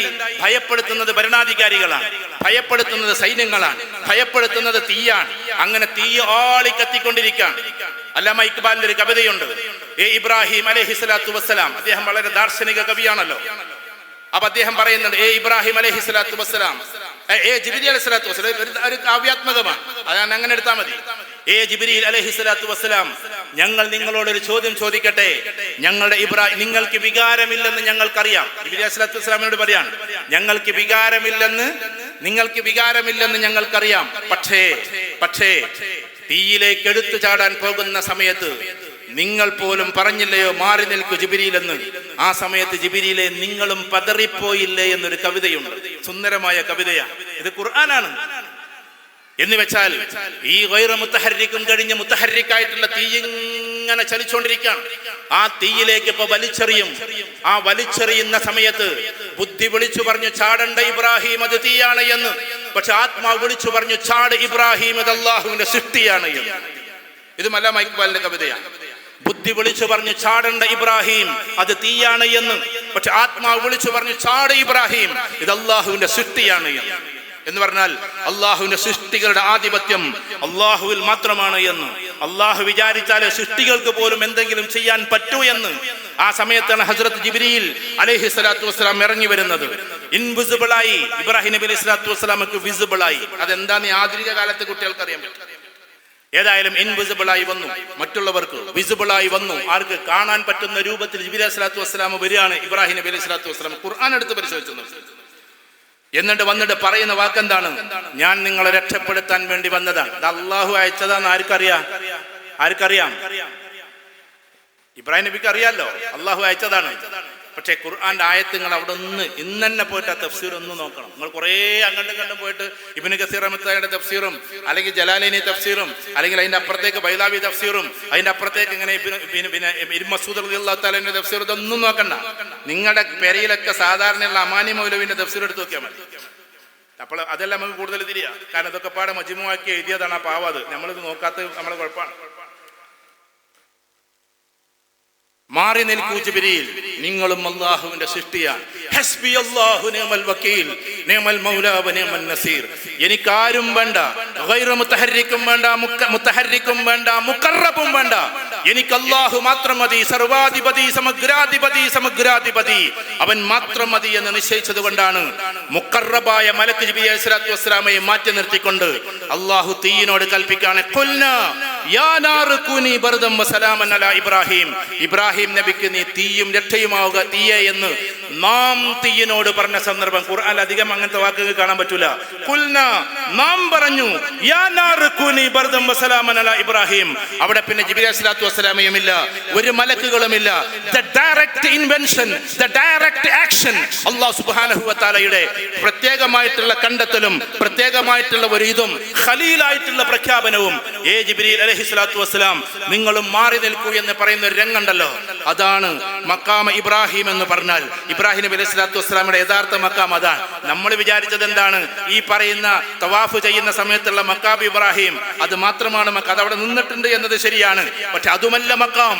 അള്ളാഹുവിന്റെ അടുക്കൽ ഖലീൽ എന്ന് പറയുന്ന മഖാമാണ്. അഥവാ പ്രിയങ്കരനായ കൂട്ടുകാരൻ എന്ന് പറയുന്ന ഒരു വല്ലാത്ത മഖാമിലേക്ക് കയറുന്നത് ഈ ഒരു പ്രഖ്യാപനമാണ്. എനിക്ക് എന്റെ അല്ലാഹു മതി. മലക്കുകളും വേണ്ട, ജിന്നുകളും വേണ്ട, മനുഷ്യരും വേണ്ട, ശക്തിയും വേണ്ട, വ്യക്തിയും വേണ്ട, അവസ്ഥയും വേണ്ട, വസ്തുക്കളും വേണ്ട. എനിക്ക് എന്റെ ഏകഛത്രാധിപതി, സർവാധിപതി, സമഗ്രാധിപതി ഏകനായ അല്ലാഹു മാത്രം മതി എന്ന ആ ഒരു പ്രഖ്യാപനമുണ്ടല്ലോ, the complete and absolute perfect തൗഹീദ് എന്ന് പറയുന്നത് അതാണ്. വേറെ ഒന്നിലേക്കും തിരിയാതിരിക്കുക. അവിടെ ജിന്നുകൾക്ക് കഴിവുണ്ട് എന്ന്, മലക്കുകൾക്ക് കഴിവുണ്ട് എന്ന് ഒക്കെ അള്ളാഹു കൊടുത്തത് അവർക്കൊക്കെ ഉണ്ടാകും, നമുക്കും അല്ലാഹു സുബ്ഹാനഹു വ തആല തന്നതൊക്കെ ഉണ്ടാകും. പക്ഷെ അള്ളാഹുവിന്റെ ആധിപത്യത്തിലേക്ക് മലക്കുകൾക്ക് കയറാൻ കഴിയില്ല. അള്ളാഹുവിന്റെ ആധിപത്യത്തിലേക്ക് ജിന്നുകൾക്ക് കയറാൻ കഴിയില്ല. മലക്കുകളും ജിന്നുകളും മനുഷ്യരും ആരും അള്ളാഹുവിന്റെ ആധിപത്യത്തിലേക്ക് കയറണ്ട. എല്ലാവരും അസ്തമിച്ചു പോകുന്നവരാണ്. കുല്ലു മൻ അലൈഹാ ഫാൻ വയബ്ഖാ വജ്ഹു റബ്ബിക ദുൽ ജലാലി വൽ ഇക്റാം. എല്ലാം നാമാവശേഷമാകും, എല്ലാം നശിച്ചില്ലാതെയാകും, എന്നിട്ട് ഞാൻ മാത്രം ബാക്കിയാകും. അള്ളാഹു നാളെ പറയുന്ന ഒരു വാക്കുണ്ട്, ലിമനിൽ മുൽക്കുൽ യൗം ലില്ലാഹിൽ വാഹിദിൽ ഖഹാർ. ലിമനിൽ മുൽക്കുൽ യൗം ലില്ലാഹിൽ വാഹിദിൽ ഖഹാർ. മഹ്ശറ വൻസബയിൽ എല്ലാവരും നിശബ്ദനായി നിൽക്കുമ്പോൾ ലിമനിൽ മുൽക്കുൽ യൗം, ഇന്നത്തെ ദിവസത്തിന്റെ ഉടമസ്ഥനായ ആരുണ്ട്? ലില്ലാഹിൽ വാഹിദിൽ ഖഹാർ. ഖഹാറായ അല്ലാഹു അല്ലാതെ, വാഹിദായ അല്ലാഹു അല്ലാതെ. ഞാൻ ഇരിക്കുന്ന എല്ലാവരോടും ഞാനിത് പറയുന്നത് എന്തിനാണെന്നറിയോ? നമുക്കും തൗഹീദ് പുതുക്കിക്കൊണ്ടേയിരിക്കണം. നമുക്കും തൗഹീദ് വീണ്ടും വീണ്ടും ആവർത്തിച്ചു കൊണ്ടേയിരിക്കണം. നമ്മളും ഇത് പറഞ്ഞുകൊണ്ടേയിരിക്കണം. അപ്പൊ അല്ലാഹു നമ്മുടെ ജീവിതത്തിൽ ഇടപെടുന്നത് നമുക്ക് കാണാൻ പറ്റും. ഒന്നും കൂടി വ്യക്തമാക്കി പറഞ്ഞാൽ, നാളെയുടെ ലോകത്ത് നിന്ന് കാണുന്ന റബ്ബ് മാത്രമല്ല റബ്ബ്. നമ്മളിവിടെ ഇപ്പൊ ഒരു വേദന വന്നു കഴിഞ്ഞാൽ ആശുപത്രിയിൽ കൊണ്ടുപോകണം, ഒക്കെ ശരി തന്നെ. കൈ ഇവിടെ വെച്ചിട്ട് അല്ലാഹുമ്മ അദ്ഹിബിൽ ബഅസ റബ്ബന്നാസ് വശ്ഫി അൻത ശാഫി ലാ ശിഫാ ഇല്ലാ ശിഫാഉക ശിഫാഅൻ ലാ യുഗാദിറു സഖമ എന്ന് പറയുന്ന പ്രാർത്ഥന പ്രാർത്ഥിക്കുമ്പോൾ ഇവിടുന്ന് ആ വേദന പോകുന്നതായി നമുക്ക് ഫീൽ ചെയ്യണം. അത് ഷാഫി എന്നതിൽ അഷ്ഹദു ആണ്. എല്ലാറ്റിലും അഷ്ഹദു ഉണ്ട്. ഇത് ഷാഫിയിൽ അഷ്ഹദു ആണ്. ഷാഫി എന്ന അല്ലാഹുവിന്റെ സിഫത്തിൽ നമുക്കൊരു ഷഹാദത്തുണ്ട്. നമുക്ക് രോഗം വന്നാൽ മാറ്റുന്നവൻ അല്ലാഹുവാണ് എന്ന ഉറപ്പായിരിക്കണം നമുക്കുണ്ടാകേണ്ടത്. അതിന്റെ അർത്ഥം ആശുപത്രി പോകേണ്ട ഒന്നുമല്ല. അതിന് സബബ് വെച്ചിട്ട് അല്ലാഹു അങ്ങനെയും മാറ്റും. സുന്നത്തായിട്ട് അങ്ങനെയൊക്കെ പോകാൻ നമ്മളോട് കൽപ്പിച്ചിട്ടുണ്ട്. പക്ഷേ ആദ്യം പ്രാർത്ഥന, എന്നിട്ടാണ് എന്ത്? നമ്മുടെ പ്രവർത്തനം. ഈ കാര്യത്തിലൊക്കെ ആശുപത്രിക്ക് ഇങ്ങനെ കൊണ്ടുപോകുമ്പോൾ നമുക്ക് നെഞ്ചി പടക്കാണ്. ഇപ്പൊ അറ്റാക്ക് ആവുമെന്ന് പേടിച്ചിട്ട് നമ്മളിങ്ങനെ ബേജാറായിട്ട് നോ അല്ലാഹ് എന്നുള്ള വിളിയായിരിക്കണം. അത് ഇന്ന ഡോക്ടറെ അടുത്തേക്ക് എത്തുവോ, ഇന്ന ആശുപത്രിയിലേക്ക് എത്തുവോ, ഇന്ന രീതിയിലേക്ക് എത്തുവോ എന്ന് അറിഞ്ഞുകൂടാ. യഥാർത്ഥ തൗഹീദുള്ളവനെ അള്ളാഹു നീട്ടാൻ ഉദ്ദേശിച്ചിട്ടുണ്ടെങ്കിൽ ആ വിളി ആ സമയത്ത് തന്നെ അള്ളാഹു കേൾക്കുമെന്ന ഉറപ്പായിരിക്കണം നമ്മുടെ പ്രാർത്ഥന. കുടുംബം ചർച്ച ചെയ്യുമ്പോൾ എൻ്റെ പ്രിയപ്പെട്ടവർ, ഇവിടെ ഇരിക്കുന്ന ഓരോ കുട്ടികൾക്കും ഈ തൗഹീദ് ഉണ്ടാകണം, ഓരോ വിദ്യാർത്ഥികൾക്കും ഉണ്ടാകണം, ഓരോ ചെറുപ്പക്കാർക്കും, ഇവിടെ ഇരിക്കുന്ന സ്ത്രീകൾക്കും എല്ലാവർക്കും ഉണ്ടാകണം. അതിനാണ് ഞാൻ ഇത്ര നീട്ടിപ്പരത്തി പറഞ്ഞത്. ഇതാണ് നമ്മുടെ ആദർശം, ഇതാണ് ഐഡിയൽ, ഇതാണ് നമ്മുടെ ലക്ഷ്യം. ആ ലക്ഷ്യത്തിന്റെ അപ്പുറത്തേക്ക് നമ്മൾ എന്താക്കരുത്, കൊണ്ടുപോകരുത്. നല്ല കൂട്ടുകാരെ ഉണ്ടാക്കിയെടുക്കുക. കൂട്ടുകാരൊക്കെ നല്ല മക്കളാണ് നമുക്ക് ബോധ്യമുണ്ടാകും. അങ്ങനെ നമ്മുടെ ബന്ധങ്ങൾ നമ്മുടെ മക്കളിലേക്ക് കടക്കുമ്പോൾ ആദ്യം നമ്മൾ കുട്ടികളിലേക്ക് കൊടുക്കേണ്ടത് ഈ തൗഹീദാണ്. രണ്ടാമത്തത് അവർക്കൊരു അറ്റ്മോസ്ഫിയറാണ്, അന്തരീക്ഷമാണ്. വളരെ ശ്രദ്ധിച്ചു കേൾക്കണം ഞാൻ പറയുന്നത്. എന്താ അന്തരീക്ഷം?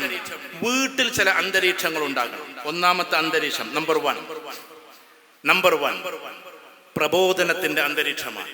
അപ്പൊ എന്താ, എങ്ങനെ ഈ പ്രബോധനത്തിന്റെ അന്തരീക്ഷം? നമ്മുടെ അഖലാക്ക് നേരാക്കി അങ്ങോട്ടും ഇങ്ങോട്ടും പരസ്പരം ഒരു പ്രബോധനം ഉണ്ടാകും.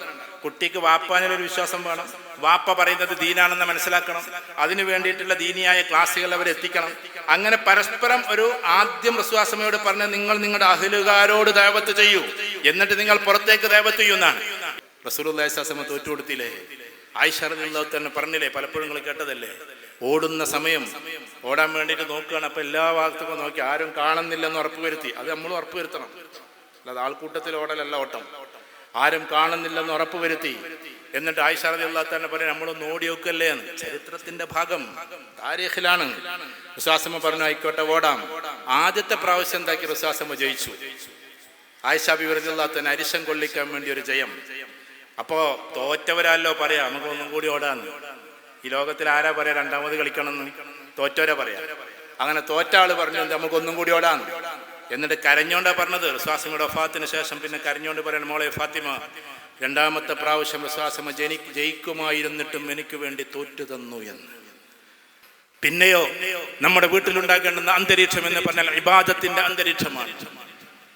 ഇബാദത്തുകൾ കൃത്യമായി നടക്കുന്ന ഒരു വീടായി നമ്മുടെ വീട് മാറണം. എന്ന് വെച്ചാൽ ഉമ്മയും ഉപ്പയും എല്ലാവരും സുബഹി നിസ്കരിക്കുന്നത് ഒരു സമയത്തായിരിക്കണം. അല്ലാതെ ഒരാൾ 6:15 പിന്നെ സൂര്യൻ അസ്തമിക്കുന്ന സമയത്തും ഒരാൾ 5 മണിക്ക് എണീറ്റിട്ട് പള്ളിയിൽ പോകലും അങ്ങനെ ഡിഫറൻസിയേഷൻ ഉണ്ടാകരുത്. ഇബാദത്തിന്റെ ഒരു മാഹോൽ നമ്മുടെ വീട്ടിലുണ്ടാകണം, തർബിയത്തിന്റെ മാഹോൽ ഉണ്ടാകണം, ഇൽമിന്റെ മാഹോൽ ഉണ്ടാകണം, വിശ്വാസത്തിന്റെ മാഹോൽ ഉണ്ടാകണം, തൗഹീദിന്റെ ഉണ്ടാകണം, പ്രബോധനത്തിന്റെ ഉണ്ടാകണം. ഇതെല്ലാം കൂടിയിട്ടാണ് ഒരു കുടുംബത്തിന്റെ ബന്ധങ്ങൾ ഉണ്ടാകേണ്ടത്. അപ്പോഴോ നമ്മൾ അതിനനുസരിച്ച് സഞ്ചാരങ്ങൾ വേണ്ടിവരും. ഇപ്പോ ഖിദ്മത്തിന്റെ അന്തരീക്ഷം എന്ന് പറഞ്ഞാൽ സേവനത്തിന്റെ അന്തരീക്ഷമാണ്. നമ്മുടെ വീട്ടിലുണ്ടാകേണ്ട വേറൊരു അന്തരീക്ഷമാണ്. ആ അന്തരീക്ഷത്തിലേക്ക് പോകുമ്പോൾ ഈ ഖിദ്മത്തിന്റെ അന്തരീക്ഷത്തിന് നമ്മൾ എവിടെയൊക്കെ സഞ്ചരിക്കണം എന്നറിയോ? പെയിൻ ആൻഡ് പാലിയേറ്റീവിലേക്ക് സഞ്ചരിക്കണം. അതിൽ ഒരുപാട് വർക്കേഴ്സ് ഈ കൂട്ടത്തിലുണ്ടാവും. അപ്പൊ നമ്മുടെ കുട്ടികളെയും കൊണ്ട് അവിടെ നിന്ന് സഞ്ചരിക്കണം. ക്യാൻസർ കൊണ്ട് പ്രയാസപ്പെടുന്ന പാവപ്പെട്ട മനുഷ്യന്റെ കരച്ചിൽ അവർ കാണണം. എന്നിട്ട് അവരെ സേവനം ചെയ്യുന്ന മക്കളായി നമ്മുടെ മക്കളെ നമ്മൾ കാണണം. A+ കൊടുക്കുമ്പോൾ നമ്മുടെ കുട്ടികൾക്ക് വിദ്യാഭ്യാസത്തിന്റെ പേരിൽ മാത്രമല്ല, മനുഷ്യത്വത്തിന്റെ പേരിലും കൂടി മനുഷ്യൻ എന്ന അർത്ഥത്തിൽ ഒരു A+ കൊടുക്കും. ഏത് ഓക്സ്ഫോർഡ് യൂണിവേഴ്സിറ്റിയുടെ വരാന്തയിലൂടെ അവൻ നടക്കുമ്പോഴും അതിന്റെ അപ്പുറത്തെ പള്ളിയിൽ പോയി നിസ്കരിക്കുന്ന കുട്ടിയായിട്ട് അവൻ മാറണം.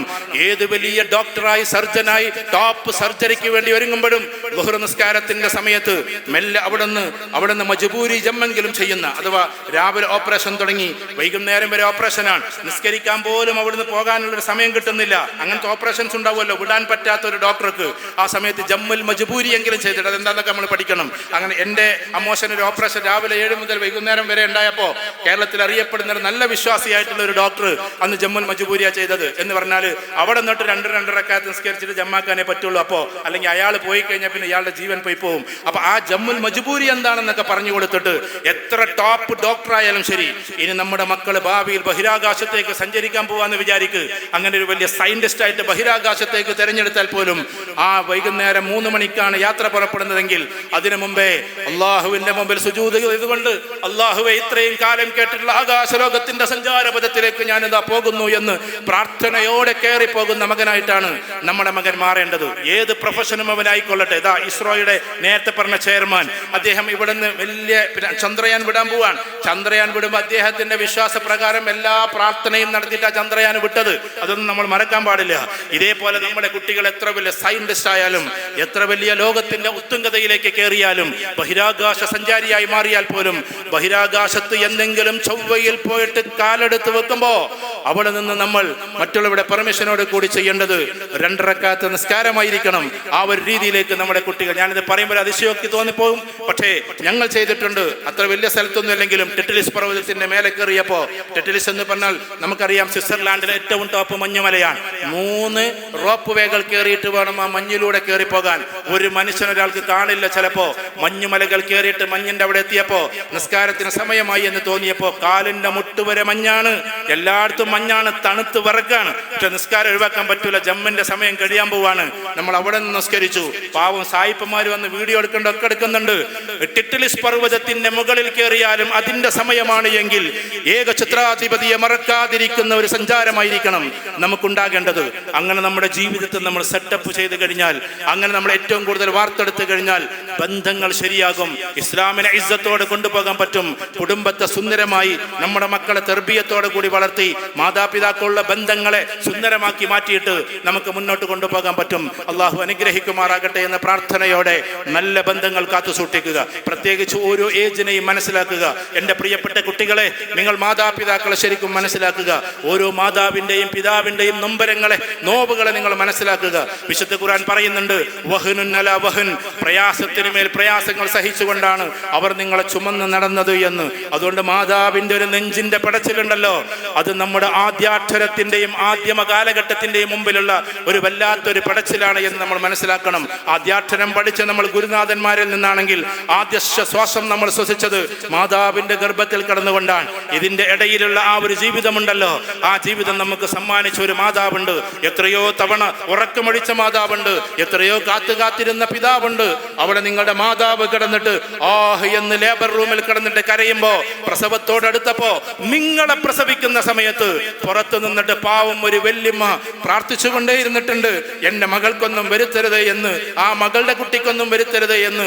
കാലങ്ങൾക്ക് ശേഷം ഈ വല്യമ്മ വിളിക്കാണ്, മോനെ ഒന്ന് വരുമോ, +2 എക്സാം നടക്കാണ്, പ്രൊജക്ട് ചെയ്തുകൊണ്ടിരിക്കുകയാണ്. ആ സമയത്ത് നിങ്ങൾ പറയണം, എല്ലാ പ്രൊജക്ടിന്റെയും അപ്പുറത്ത് വല്യമ്മാന്റെ വിളിയാണ് എന്ന് നിങ്ങൾ പറയണം. എന്നിട്ട് പറയണം, വല്യമ്മ ഞാൻ വൈകുന്നേരം വരാട്ടോ എന്ന്. സമയമില്ലെങ്കിലും നാളെ എക്സാം ആണെങ്കിൽ പോലും വല്യമ്മ വിളിച്ചു കഴിഞ്ഞാൽ ജസ്റ്റ് ഒന്ന് പോയിട്ട് 5 മിനിറ്റ് കണ്ടിട്ട്, വല്യമ്മ പ്രാർത്ഥിക്കണം കേട്ടോ, നാളെ പരീക്ഷയാണ് കേട്ടോ എന്ന് പറയണം. കാരണം നിങ്ങൾ ജന്മമെടുക്കുന്ന സമയത്ത് പ്രാർത്ഥിച്ച പാവം സ്ത്രീക്ക് നിങ്ങളുടെ എക്സാമിന്റെ സമയത്ത് പ്രാർത്ഥിക്കാൻ വലിയ പണിയൊന്നുമില്ല. അങ്ങനെ വല്യമ്മമാരോടും വല്യപ്പമാരോടും എല്ലാവരോടും ഏറ്റവും കൂടുതൽ നിങ്ങൾ ഉയർന്ന തലത്തിലേക്ക് എത്തിയെന്ന് വെക്കുക. നിങ്ങളൊരു പൊളിറ്റിക്കൽ ലീഡറോ അല്ലെങ്കിൽ അറിയപ്പെടുന്ന ഒരാളോ ആയാൽ പോലും വല്യപ്പ ചുക്കി ചുളിഞ്ഞ് തന്റെ സ്വന്തം കൊലായിലിരിക്കുന്നുണ്ട്, അവിടെ പോയിട്ട് ചോദിക്കണം, വല്യപ്പ ഞങ്ങൾ ഇങ്ങനെ ചെയ്തോട്ടെ എന്ന്. അതിനേക്കാൾ ഉഷാറായിട്ട് ചെയ്യാൻ നിങ്ങൾക്ക് പറ്റും. പക്ഷെ ഒരു ചോദ്യം ഉണ്ടല്ലോ, അതൊരു ചരിത്രത്തോടുള്ള ചോദ്യമാണ്, അതൊരു ഇന്നലെയോടുള്ള ചോദ്യമാണ്. അങ്ങനെ എല്ലാവരോടുള്ള ബന്ധങ്ങളും സുന്ദരമായി നിലനിർത്തി നമ്മുടെ കുടുംബം ദീനിയായിട്ട് വളരുന്നതിൽ ഇന്നത്തെ ക്യാമ്പ് ഏറ്റവും വലിയ ഉപോത്ബലകമാകട്ടെ എന്ന് പറഞ്ഞുകൊണ്ട്, ഇതുവരെ എന്നെ കേട്ട എല്ലാവർക്കും ഒരിക്കൽ കൂടി നന്ദി പറഞ്ഞുകൊണ്ട്, നല്ല സുന്ദരമായി നമ്മുടെ ഈ ലോകത്തെ വളർത്താൻ നമ്മൾ ശ്രമിക്കുക. അള്ളാഹുവിൻ്റെ മുമ്പിൽ നമുക്ക് ഒരുപാട് ഉത്തരവാദിത്തങ്ങളുണ്ട്. മരിച്ചു പോകുന്നതിന് മുമ്പേ ഒരുപാട് കാര്യങ്ങൾ ചെയ്യാനുണ്ട്. Miles to go before I sleep എന്നൊരു കവി പറഞ്ഞതുപോലെ ഒരുപാട് താണ്ടാനുണ്ട് ഉറങ്ങുന്നതിന് മുമ്പേ. ആ ഉറക്കം ഡൈ തന്നെയാണ്. Miles to go before I die. മരിക്കുന്നതിന് മുമ്പേ നമുക്ക് ഒരുപാട് ചെയ്തു തീർക്കാനുണ്ട്, ഒരുപാട് ചെയ്തു തീർക്കാനുണ്ട്. എല്ലാം ചെയ്തു തീർക്കുന്നതിൻ്റെ ഉള്ളിലോ ചിലപ്പോൾ അപ്പുറമോ ആയിരിക്കാം നമ്മൾ ഈ ലോകത്ത് നിന്ന് ഇവിടെ പറയുക. ഞങ്ങൾ നമ്മളെ മയ്യത്ത് കട്ടിൽ കൊണ്ടുപോകുമ്പോൾ കാലഘട്ടം പോലും വിളിച്ചു പറയട്ടെ, മണൽത്തരികൾ പോലും വിളിച്ചു പറയട്ടെ, ഇനി ഇങ്ങനെ ഒരാൾ എന്നായിരിക്കും ഇവിടെ ജന്മമെടുക്കുക എന്ന്. അങ്ങനെ നമ്മളും നമ്മുടെ കുട്ടികളും നമ്മുടെ കുടുംബവുമായി തീർന്ന് നല്ല ദീനിയായിട്ട് മുന്നോട്ട് പോകാനും വിദ്യാഭ്യാസത്തിന്റെ ഏറ്റവും ടോപ്പ് റേഞ്ചിലേക്ക് നമ്മുടെ കുട്ടികളെ കൊണ്ടുപോകാനും, അവരെ എല്ലാവരെയും ഏത് ലോകത്തെത്തിയാലും അവർ ഇംഗ്ലീഷിലോ ഉറുദുവിലോ അറബിയിലോ അവർ അല്ലാഹുവിനെ കുറിച്ച് പറയട്ടെ. ജഅലല്ലാഹു സുബ്ഹാനഹു വ തആല അൻ-നജാഹ് വൽ ഫലാഹ് ലികുല്ലിഹിം ഫിദ്ദീൻ ഫഖദ് ലികുല്ലിഹിം ഫിദ്ദീൻ എന്ന അറബിയിൽ അവർ പോയി സംസാരിക്കുമ്പോൾ ഏ ദുനിയ और आखिरत की कामयाबी अल्लाह सुब्हानहु व तआला ए दीन में रखी है, सिर्फ ए दीन में रखी है എന്ന് ഉറുദുവിൽ അവർ പോയി പറയട്ടെ. Almighty Allah subhanahu wa ta'ala puts all the success in this world and also hereafter only in the perfect deen എന്ന് അവർ ഇംഗ്ലീഷിൽ പോയി പറയട്ടെ. അങ്ങനെ ലോകത്തിന്റെ പ്രബോധകനായി നമ്മുടെ മക്കൾ മാറട്ടെ എന്ന പ്രാർത്ഥനയോടെ ഒരു കുറഞ്ഞ സമയം നിങ്ങൾക്ക് തരാം, 10-20 മിനിറ്റ് സമയം. എന്തെങ്കിലും ചോദ്യങ്ങൾ ചോദിക്കാനുണ്ടെങ്കിൽ, കുടുംബത്തിന്റെ എല്ലാ വശത്തേക്കും പോയി കഴിഞ്ഞാൽ നൂലിര ഇഴിഞ്ഞുകൊണ്ട് പോയാൽ കുറെ സമയം എടുക്കുന്നത് കൊണ്ട് ഞാൻ സംസാരം ചുരുക്കി നിങ്ങളുടെ ചോദ്യത്തിനുള്ള സമയം തരാണ്. അതുകൊണ്ട് നിങ്ങൾക്ക് ചോദ്യം ചോദിക്കാനുള്ള സന്ദർഭമാണ്. അവിടെ ഫെയ്ത്ത്, ഫാമിലി, ഫ്രണ്ട്സ് 5 ഉണ്ടെന്ന് പറഞ്ഞില്ലായിരുന്നോ? അത് 3 സൈക്കോളജി ഫാമിലിയെ പറ്റി പറയുന്ന ഒരു സാധനമാണ്. നമ്പർ 1 ഫെയ്ത്ത്, പരസ്പരം നല്ല വിശ്വാസവും പിന്നെ ദൈവവിശ്വാസം, അത് ഏതായാലും ആണല്ലോ. അതോടൊപ്പം തന്നെ രണ്ടാമത്തത് ഫാമിലി, നല്ലൊരു ഫാമിലി ഉണ്ടാവുക. മൂന്നാമത്തത് നല്ല ഫ്രണ്ട്സ് ഉണ്ടാവുക. നാലാമത്തത് എന്ത് ചെയ്യുക, നല്ല പിന്നെ ഫിനാൻസ് സെറ്റപ്പ്. അത് വലിയതാവണം എന്നല്ല, അത്യാവശ്യം ഫിനാൻഷ്യലി സെറ്റപ്പ് ആവുക, എല്ലാവരും ഉത്തരവാദിത്തം പാലിക്കുക. നാലാമത്തത് ഫൺ, കുറച്ച് തമാശയും കളികളും രസങ്ങളും ഒക്കെ ആയിട്ട് അനുവദിക്കപ്പെട്ട കളി തമാശ. ഇത് ഈ 5 ഉണ്ടെങ്കിൽ ഒരു സെറ്റപ്പ് ലെവലിലുള്ള ലൈഫാകുമെന്ന് സൈക്കോളജി പറയുന്നു. സൈക്കോളജിയുടെ ഭാഷ്യമാണ്. വേറെ സാറ് പറയാത്തൊരു കാര്യം ചോദിക്കുന്നത്, ഖുർആന് പറയുന്ന ഈ സൈക്കോളജിക്കലായിട്ട് നെഫ്സിനെ കുറിച്ച് പറയുന്ന ഭാഗങ്ങളുണ്ടല്ലോ, സാറിൻ്റെ ഏതോ ഒരു ഇതിൽ കേട്ടിട്ടുണ്ട്, അതിനൊന്നും കൂടി ഒന്ന് ഡിഫൈൻ ചെയ്യാൻ പറ്റും? അതൊരു ഡീപ്പസ്റ്റ് സബ്ജക്റ്റാണ്. നഫ്സ് എന്ന് പറഞ്ഞിട്ടുണ്ടെങ്കിൽ ഖുർആൻ പറയുന്നത് 3 ഹദീസിലുള്ളതടക്കം 4. ഒന്ന് നഫ്സുൽ അമ്മാറ എന്ന് പറഞ്ഞാൽ തെറ്റിലേക്ക് നമ്മളെ വലിച്ചിഴക്കുന്ന നഫ്സാണ് നഫ്സുൽ അമ്മാറ. നഫ്സുൽ ലവ്വാമ എന്ന് പറഞ്ഞിട്ടുണ്ടെങ്കിൽ നമ്മളെ തെറ്റും ശരിയും, അങ്ങനെ ഉണ്ടല്ലോ, മനുഷ്യന് തെറ്റും ശരിയും ചെയ്യുന്ന ഒരു ഹ്യൂമൻ ടച്ച് ഉള്ളൊരു മനസ്സാണ്. നഫ്സുൽ മുൽഹിമയെ കുറിച്ചിട്ട് ഹദീസിൽ വരുന്നുണ്ട്. എന്ന് വെച്ചാൽ നമ്മൾ കൂടുതൽ ശരികൾ ചെയ്യുന്ന ഒരു അവസ്ഥ. നഫ്സുൽ മുത്മഇന്ന എന്ന് പറഞ്ഞത് കംപ്ലീറ്റ് ആൻഡ് പെർഫെക്റ്റ് ആത്മാവാണ്. അതാണ് യാ അയ്യത്തുഹൻ നഫ്സുൽ മുത്മഇന്ന ഇർജിഇ ഇലാ റബ്ബിക റാദിയത്തൻ മർദിയ. ജീവിതം എന്താണെന്ന് ഒറ്റ അടിക്ക് ചോദിച്ചാൽ അതിന് ഒറ്റ ഉത്തരമേ ഉള്ളൂ. Life is a journey from body to soul. ശരീരത്തിൽ നിന്നും ആത്മാവിലേക്കുള്ളൊരു യാത്രയുടെ പേരാണ് ജീവിതം.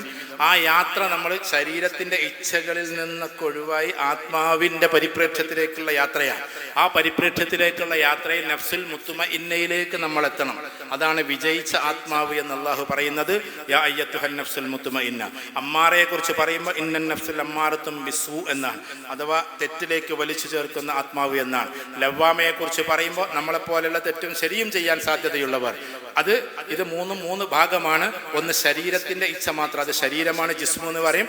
ഇത് രണ്ടും കൂടി ചെയ്യുന്നതിനെ കൽബ് എന്ന് പറയും. കൽബ് എന്ന് പറഞ്ഞാൽ അങ്ങോട്ടും ഇങ്ങോട്ടും മാറുന്നത് എന്നാണ്. അതുപോലെ ലവ്വാമ എന്ന് പറഞ്ഞാൽ കൽബാണ്. ഇൻകലബ യൻകലിബു ഇൻകുലാബുൻ ഫഹുവ മുൻകലിബുൻ എന്നാണ്. അഥവാ ഇൻകുലാബ് എന്ന വാക്ക് കൽബിൽ നിന്ന് വന്നതാണ്. അപ്പം അങ്ങോട്ടും ഇങ്ങോട്ടും മാറാം, വിപ്ലവം. എന്നാൽ പൂർണ്ണമായും ആത്മാവിന്റെ ഭാഗത്തേക്ക് ഒരു സോൾ ടച്ച് എന്ന് പറയുന്നതാണ് നഫ്സുൽ മുത്മഇന്ന. നമ്മൾ ഖുർആനിലുള്ളത് പറയുകയാണെങ്കിൽ 3 നഫ്സുൽ മുത്മഇന്ന. ഈ മുത്മഇന്നയിലേക്ക് കടന്നാലാണ് ആത്മാവ് അതിൻ്റെ ലോകത്തേക്ക് കറക്റ്റായിട്ട് എത്തുന്നത്.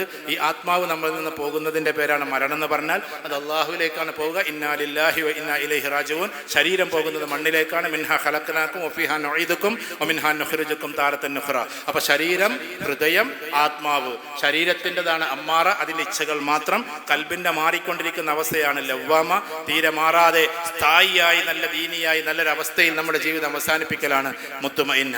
അപ്പോൾ ഈ പറയുന്ന അമ്മാറയിൽ നിന്ന് മുത്മഇന്നയിലേക്കുള്ള യാത്രയാണ്. That is from body to soul. ശരീരത്തിൻ്റെ ഇച്ഛയിൽ നിന്നും ആത്മാവിൻ്റെ പരിപ്രേക്ഷ്യത്തിലേക്കുള്ള സുന്ദരമായ യാത്രയുടെ പേരാണ് ഈ പറയുന്ന നിങ്ങൾ ചോദിച്ച ചോദ്യത്തിൻ്റെ ഉത്തരം എനിക്കറിയാവുന്നത്. കാക്കക്കൂട്ടങ്ങളുടെ ആക്രമണങ്ങൾക്ക് പിടുത്തം കൊടുക്കാതെ മുകളിലേക്ക് ഉയർന്നു പോകുന്ന പരുന്തിനെ പോലെ ആണെങ്കിൽ എങ്ങനെ ഒരാൾക്ക് ദാഹിയാകാൻ കഴിയും? ദാഹിയാകാൻ പറ്റുമെന്നുള്ളത് ഞാനത് ഈ പെർസെപ്ഷൻ എന്ന് പറയുന്ന ഒരു സാധനമുണ്ട്. പെർസെപ്ഷൻ എന്ന് പറഞ്ഞാൽ ഡിഫറെൻ്റ് ആയിട്ടുള്ള പെർസെപ്ഷനാണ്. പെർസെപ്ഷൻ എന്ന് പറഞ്ഞാൽ നമുക്ക് നമ്മുടെ അഭിപ്രായത്തിന് മുമ്പുള്ള കാര്യങ്ങളാണ്. ഓരോ ജീവിതത്തിൽ ഓരോ ഭാഗത്തും ഓരോ പെർസെപ്ഷനാണ് ഉണ്ടാവുക. ഞാൻ ആ പറഞ്ഞ പെർസെപ്ഷൻ എന്ന് പറഞ്ഞിട്ടുണ്ടെങ്കിൽ ആളുകളോട് തർക്കിക്കാൻ നിൽക്കാതെ മുകളിലേക്ക് കയറണം എന്നാണ് പറഞ്ഞത്. അതൊരു പെർസെപ്ഷനാണ്. മനസ്സിലായോ? അതൊരു നമ്മുടെ ഒരു രീതിയാണ്. അഥവാ ആളുകളോട് തർക്കിക്കാൻ നിൽക്കരുത്. അപ്പം നമ്മളൊന്ന് ഉയർന്നൊരു മനോഭാവം കാണിക്കണം. ഒക്കെ ക്ഷമിച്ചു കൊടുത്തിട്ടൊന്ന് മേലേക്ക് കയറാം, പിന്നെ ഒരു തർക്കിക്കാൻ വരില്ല. ആ അർത്ഥത്തിൽ പറഞ്ഞതാണ്, അല്ലാതെ എല്ലാ ഭാഗത്തേക്കും അത് ഫിറ്റല്ല. ഇപ്പൊ സോറി എന്ന വാക്കിന്റെ അർത്ഥം എന്താ? സോറി എന്ന് പറഞ്ഞാൽ അതിന്റെ അർത്ഥം ക്ഷമിക്കണമെന്നാണ്. ഒരു കണ്ടക്ടർ ഇങ്ങനെ പോകുമ്പോൾ അറിയാതെ നമ്മളെ കാലപ്പോൾ ഹൈന്ദവരൊക്കെ ആണെങ്കിൽ ഇങ്ങനെ കാക്കൂ അല്ലേ എന്ന് പറഞ്ഞാൽ അറിയാതെ കണ്ടക്ടർ നമ്മളൊന്ന് പോണ പോക്കലും നമ്മൾ തൊട്ടേ ചെയ്താൽ സോറി ഇട്ടോ എന്ന് പറയും. ആ സോറി ഒരു സിമ്പിൾ സോറിയാണ്, ആണോ? നല്ല സോറിയാണ്. ഇതേപോലെ തന്നെ നമ്മൾ പിന്നെ എന്താ പറയുക, ഒരു ഡോക്ടർ എന്താക്കി പിന്നെ ഓപ്പറേഷൻ തിയേറ്ററിൽ നിന്ന് ഇറങ്ങുകയാണ്. അപ്പോൾ മൂപ്പര് പറയാണ് സോറി എന്ന് പറഞ്ഞാൽ ആ സോറിൻ്റെ അർത്ഥം കുറച്ച് ഡെപ്ത് ഉള്ളതാണ്. എന്താ അതിൻ്റെ അർത്ഥം? ആള് മരിച്ചു എന്നാണ്. മനസ്സിലായോ? ആ സോറിക്ക് വ്യത്യസ്തമായൊരു അർത്ഥമാണ്. മൂന്നാമതൊരു മിസൈൽ പൊക്കുന്ന വലിയൊരു സയൻറ്റിസ്റ്റ് അത് പൊക്കിയതിന് ശേഷം സോറി എന്ന് പറഞ്ഞാൽ അത് സാധാരണ സോറിയല്ല, ആയിരക്കണക്കിന് കോടികളുടെ നഷ്ടങ്ങളുടെ ഒരു രാജ്യത്തിൻ്റെ പരാജയത്തിൻ്റെ സോറിയാണ്. ഒരു സോറി തന്നെ ആര് പറയുന്നു, എപ്പോൾ പറയുന്നു, എങ്ങനെ പറയുന്നു, അതുമായി ബന്ധപ്പെട്ടതാണ് സോറിയുടെ അർത്ഥം എന്നതുപോലെ പെർസെപ്ഷനലി പറയുമ്പോൾ വേറൊന്നാണ്. ഞാൻ ഇപ്പോൾ നേരത്തെ പറഞ്ഞ ഉദാഹരണത്തിന് ഉദാഹരണത്തിന് ഒരു ദാഴിയായ ഒരാൾക്ക് എന്ത് ചെയ്യാൻ പറ്റും? ഇപ്പം നമ്മൾ കണ്ടിട്ടുണ്ട്, പുറത്തൊക്കെ പോകുമ്പോൾ, രാജ്യമൊന്നും ഞാൻ പറയുന്നില്ല, മോശപ്പെട്ട സ്ത്രീകളൊക്കെ ഉള്ള ഏരിയ ഉണ്ടാവും, അവിടെയൊക്കെ പോയിട്ട് ദൈവത്ത് ചെയ്യുന്ന ദായികളെ നമ്മൾ എന്താക്കിയിട്ടുണ്ട്, കണ്ടിട്ടുണ്ട്. അവരതിൽ നിന്ന് മാറ്റാൻ വേണ്ടിയിട്ട്. എന്നാലും നിസ്കരിച്ചിട്ട് നല്ല രാജ്യത്തൊക്കെ നിസ്കരിക്കുന്ന ഒരാളെ അങ്ങനെ നോക്കി എന്നാൽ അത് കോലം വേറെയാണ്. അതൊരു പെർസെപ്ഷനാണ് ഞാൻ പറയുന്നത്. ഓരോ രാജ്യത്തിൻ്റെ പെർസെപ്ഷൻ വേറെയാണ്, ഓരോ സ്ഥലത്തിൻ്റെ പെർസെപ്ഷൻ വേറെയാണ്. ഇപ്പോൾ ഹൈന്ദവരും എല്ലാവരും കൂടുതലൊരു സദസ്സാന്ന് വിചാരിക്കും. അപ്പോൾ നമ്മൾ അള്ളാഹുവിനെ പറ്റി പറയുമ്പോൾ നമ്മൾ കൃത്യമായ രീതിയിൽ പറയുമെങ്കിലും അവരെയും കൂടി മാനിച്ചിട്ടാണ് നമ്മൾ പറയുക. നമ്മൾ വിശ്വാസത്തിൽ ആളുകളോട് മാത്രം പറയുമ്പോൾ വിശ്വാസത്തിൽ അധിഷ്ഠിതമായിട്ടാണ് എന്താക്കുക നമ്മൾ പറയും. ഓരോ പെർസെപ്ഷനാണ്. നേരത്തെ പറഞ്ഞ പെർസെപ്ഷൻ തർക്കിക്കാൻ നമ്മൾ നിൽക്കുമ്പോൾ പരുന്തിനെ പോലെ ഉയർന്നു പോവുക എന്ന പെർസെപ്ഷനാണ് പറഞ്ഞത്. ഒരിക്കലും എന്താക്കരുത്, അവരോട് തർക്കിക്കാൻ നിൽക്കരുത്. കാക്കകളെ പോലെ കലപില കൂട്ടരുത്, പകരം നല്ലൊരു പരുന്തായി ഉയർന്ന് പറക്കുക എന്ന് പറഞ്ഞത് ആ ഒരു പെർസെപ്ഷനിൽ മാത്രം. ചിലവർ ചോദിക്കുന്ന ഒരു ചോദ്യമാണ്, നമസ്കരിക്കാൻ കൈ കെട്ടിയാൽ ചില ചിന്തകൾ പലതും വന്നു കയറും, അതിൽ സൈക്കോളജി പരമായിട്ട് എന്തെങ്കിലുമൊക്കെ ടിപ്സ് ഉണ്ടോ?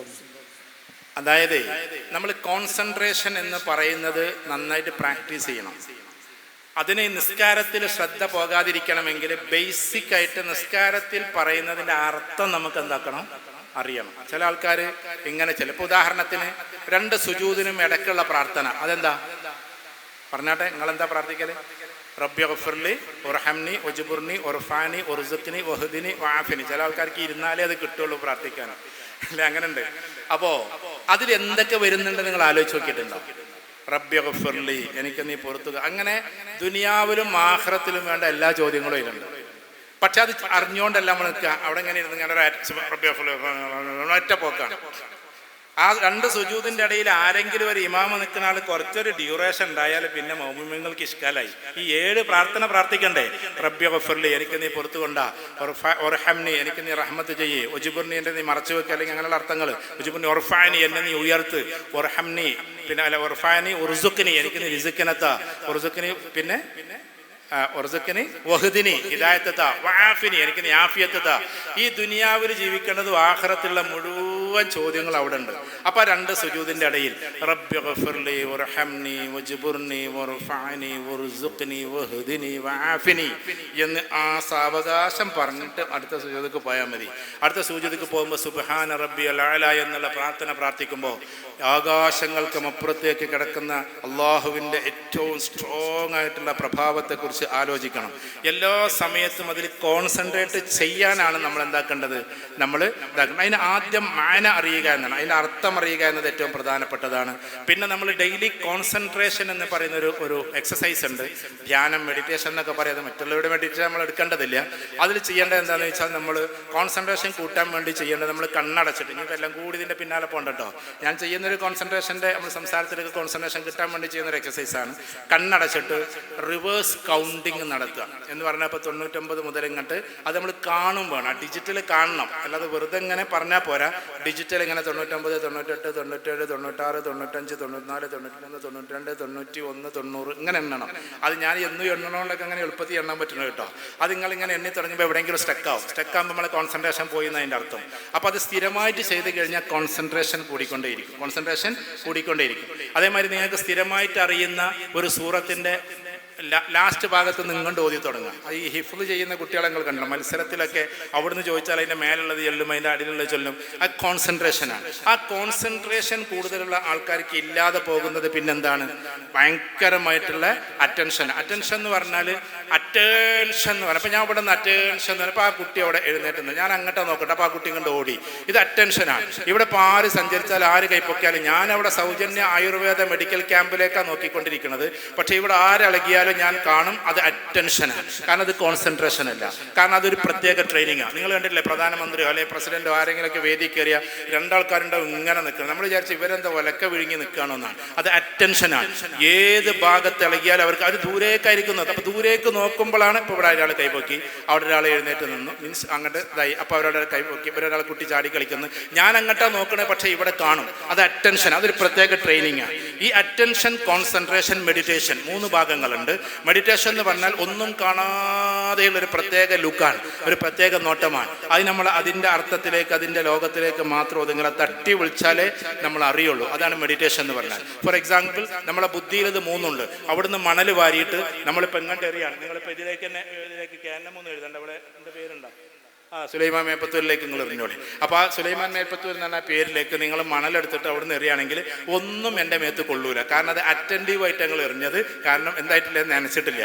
നനച്ച് അവിടെ നിന്ന് നനച്ച് ഉരുളയാക്കിയിട്ട് ഉന്നുള്ള ഒരാൾ എറിഞ്ഞാൽ കൃത്യമായിട്ട് എല്ലാ മണൽത്തരി അവിടെ കൊള്ളും. അതിൻ്റെ പേര് കോൺസെൻട്രേഷൻ എന്നാണ്. കോൺസെൻട്രേഷൻ എന്ന് പറഞ്ഞാൽ ബ്രെയിനിനെ നനച്ചു കൊടുക്കലാണ്.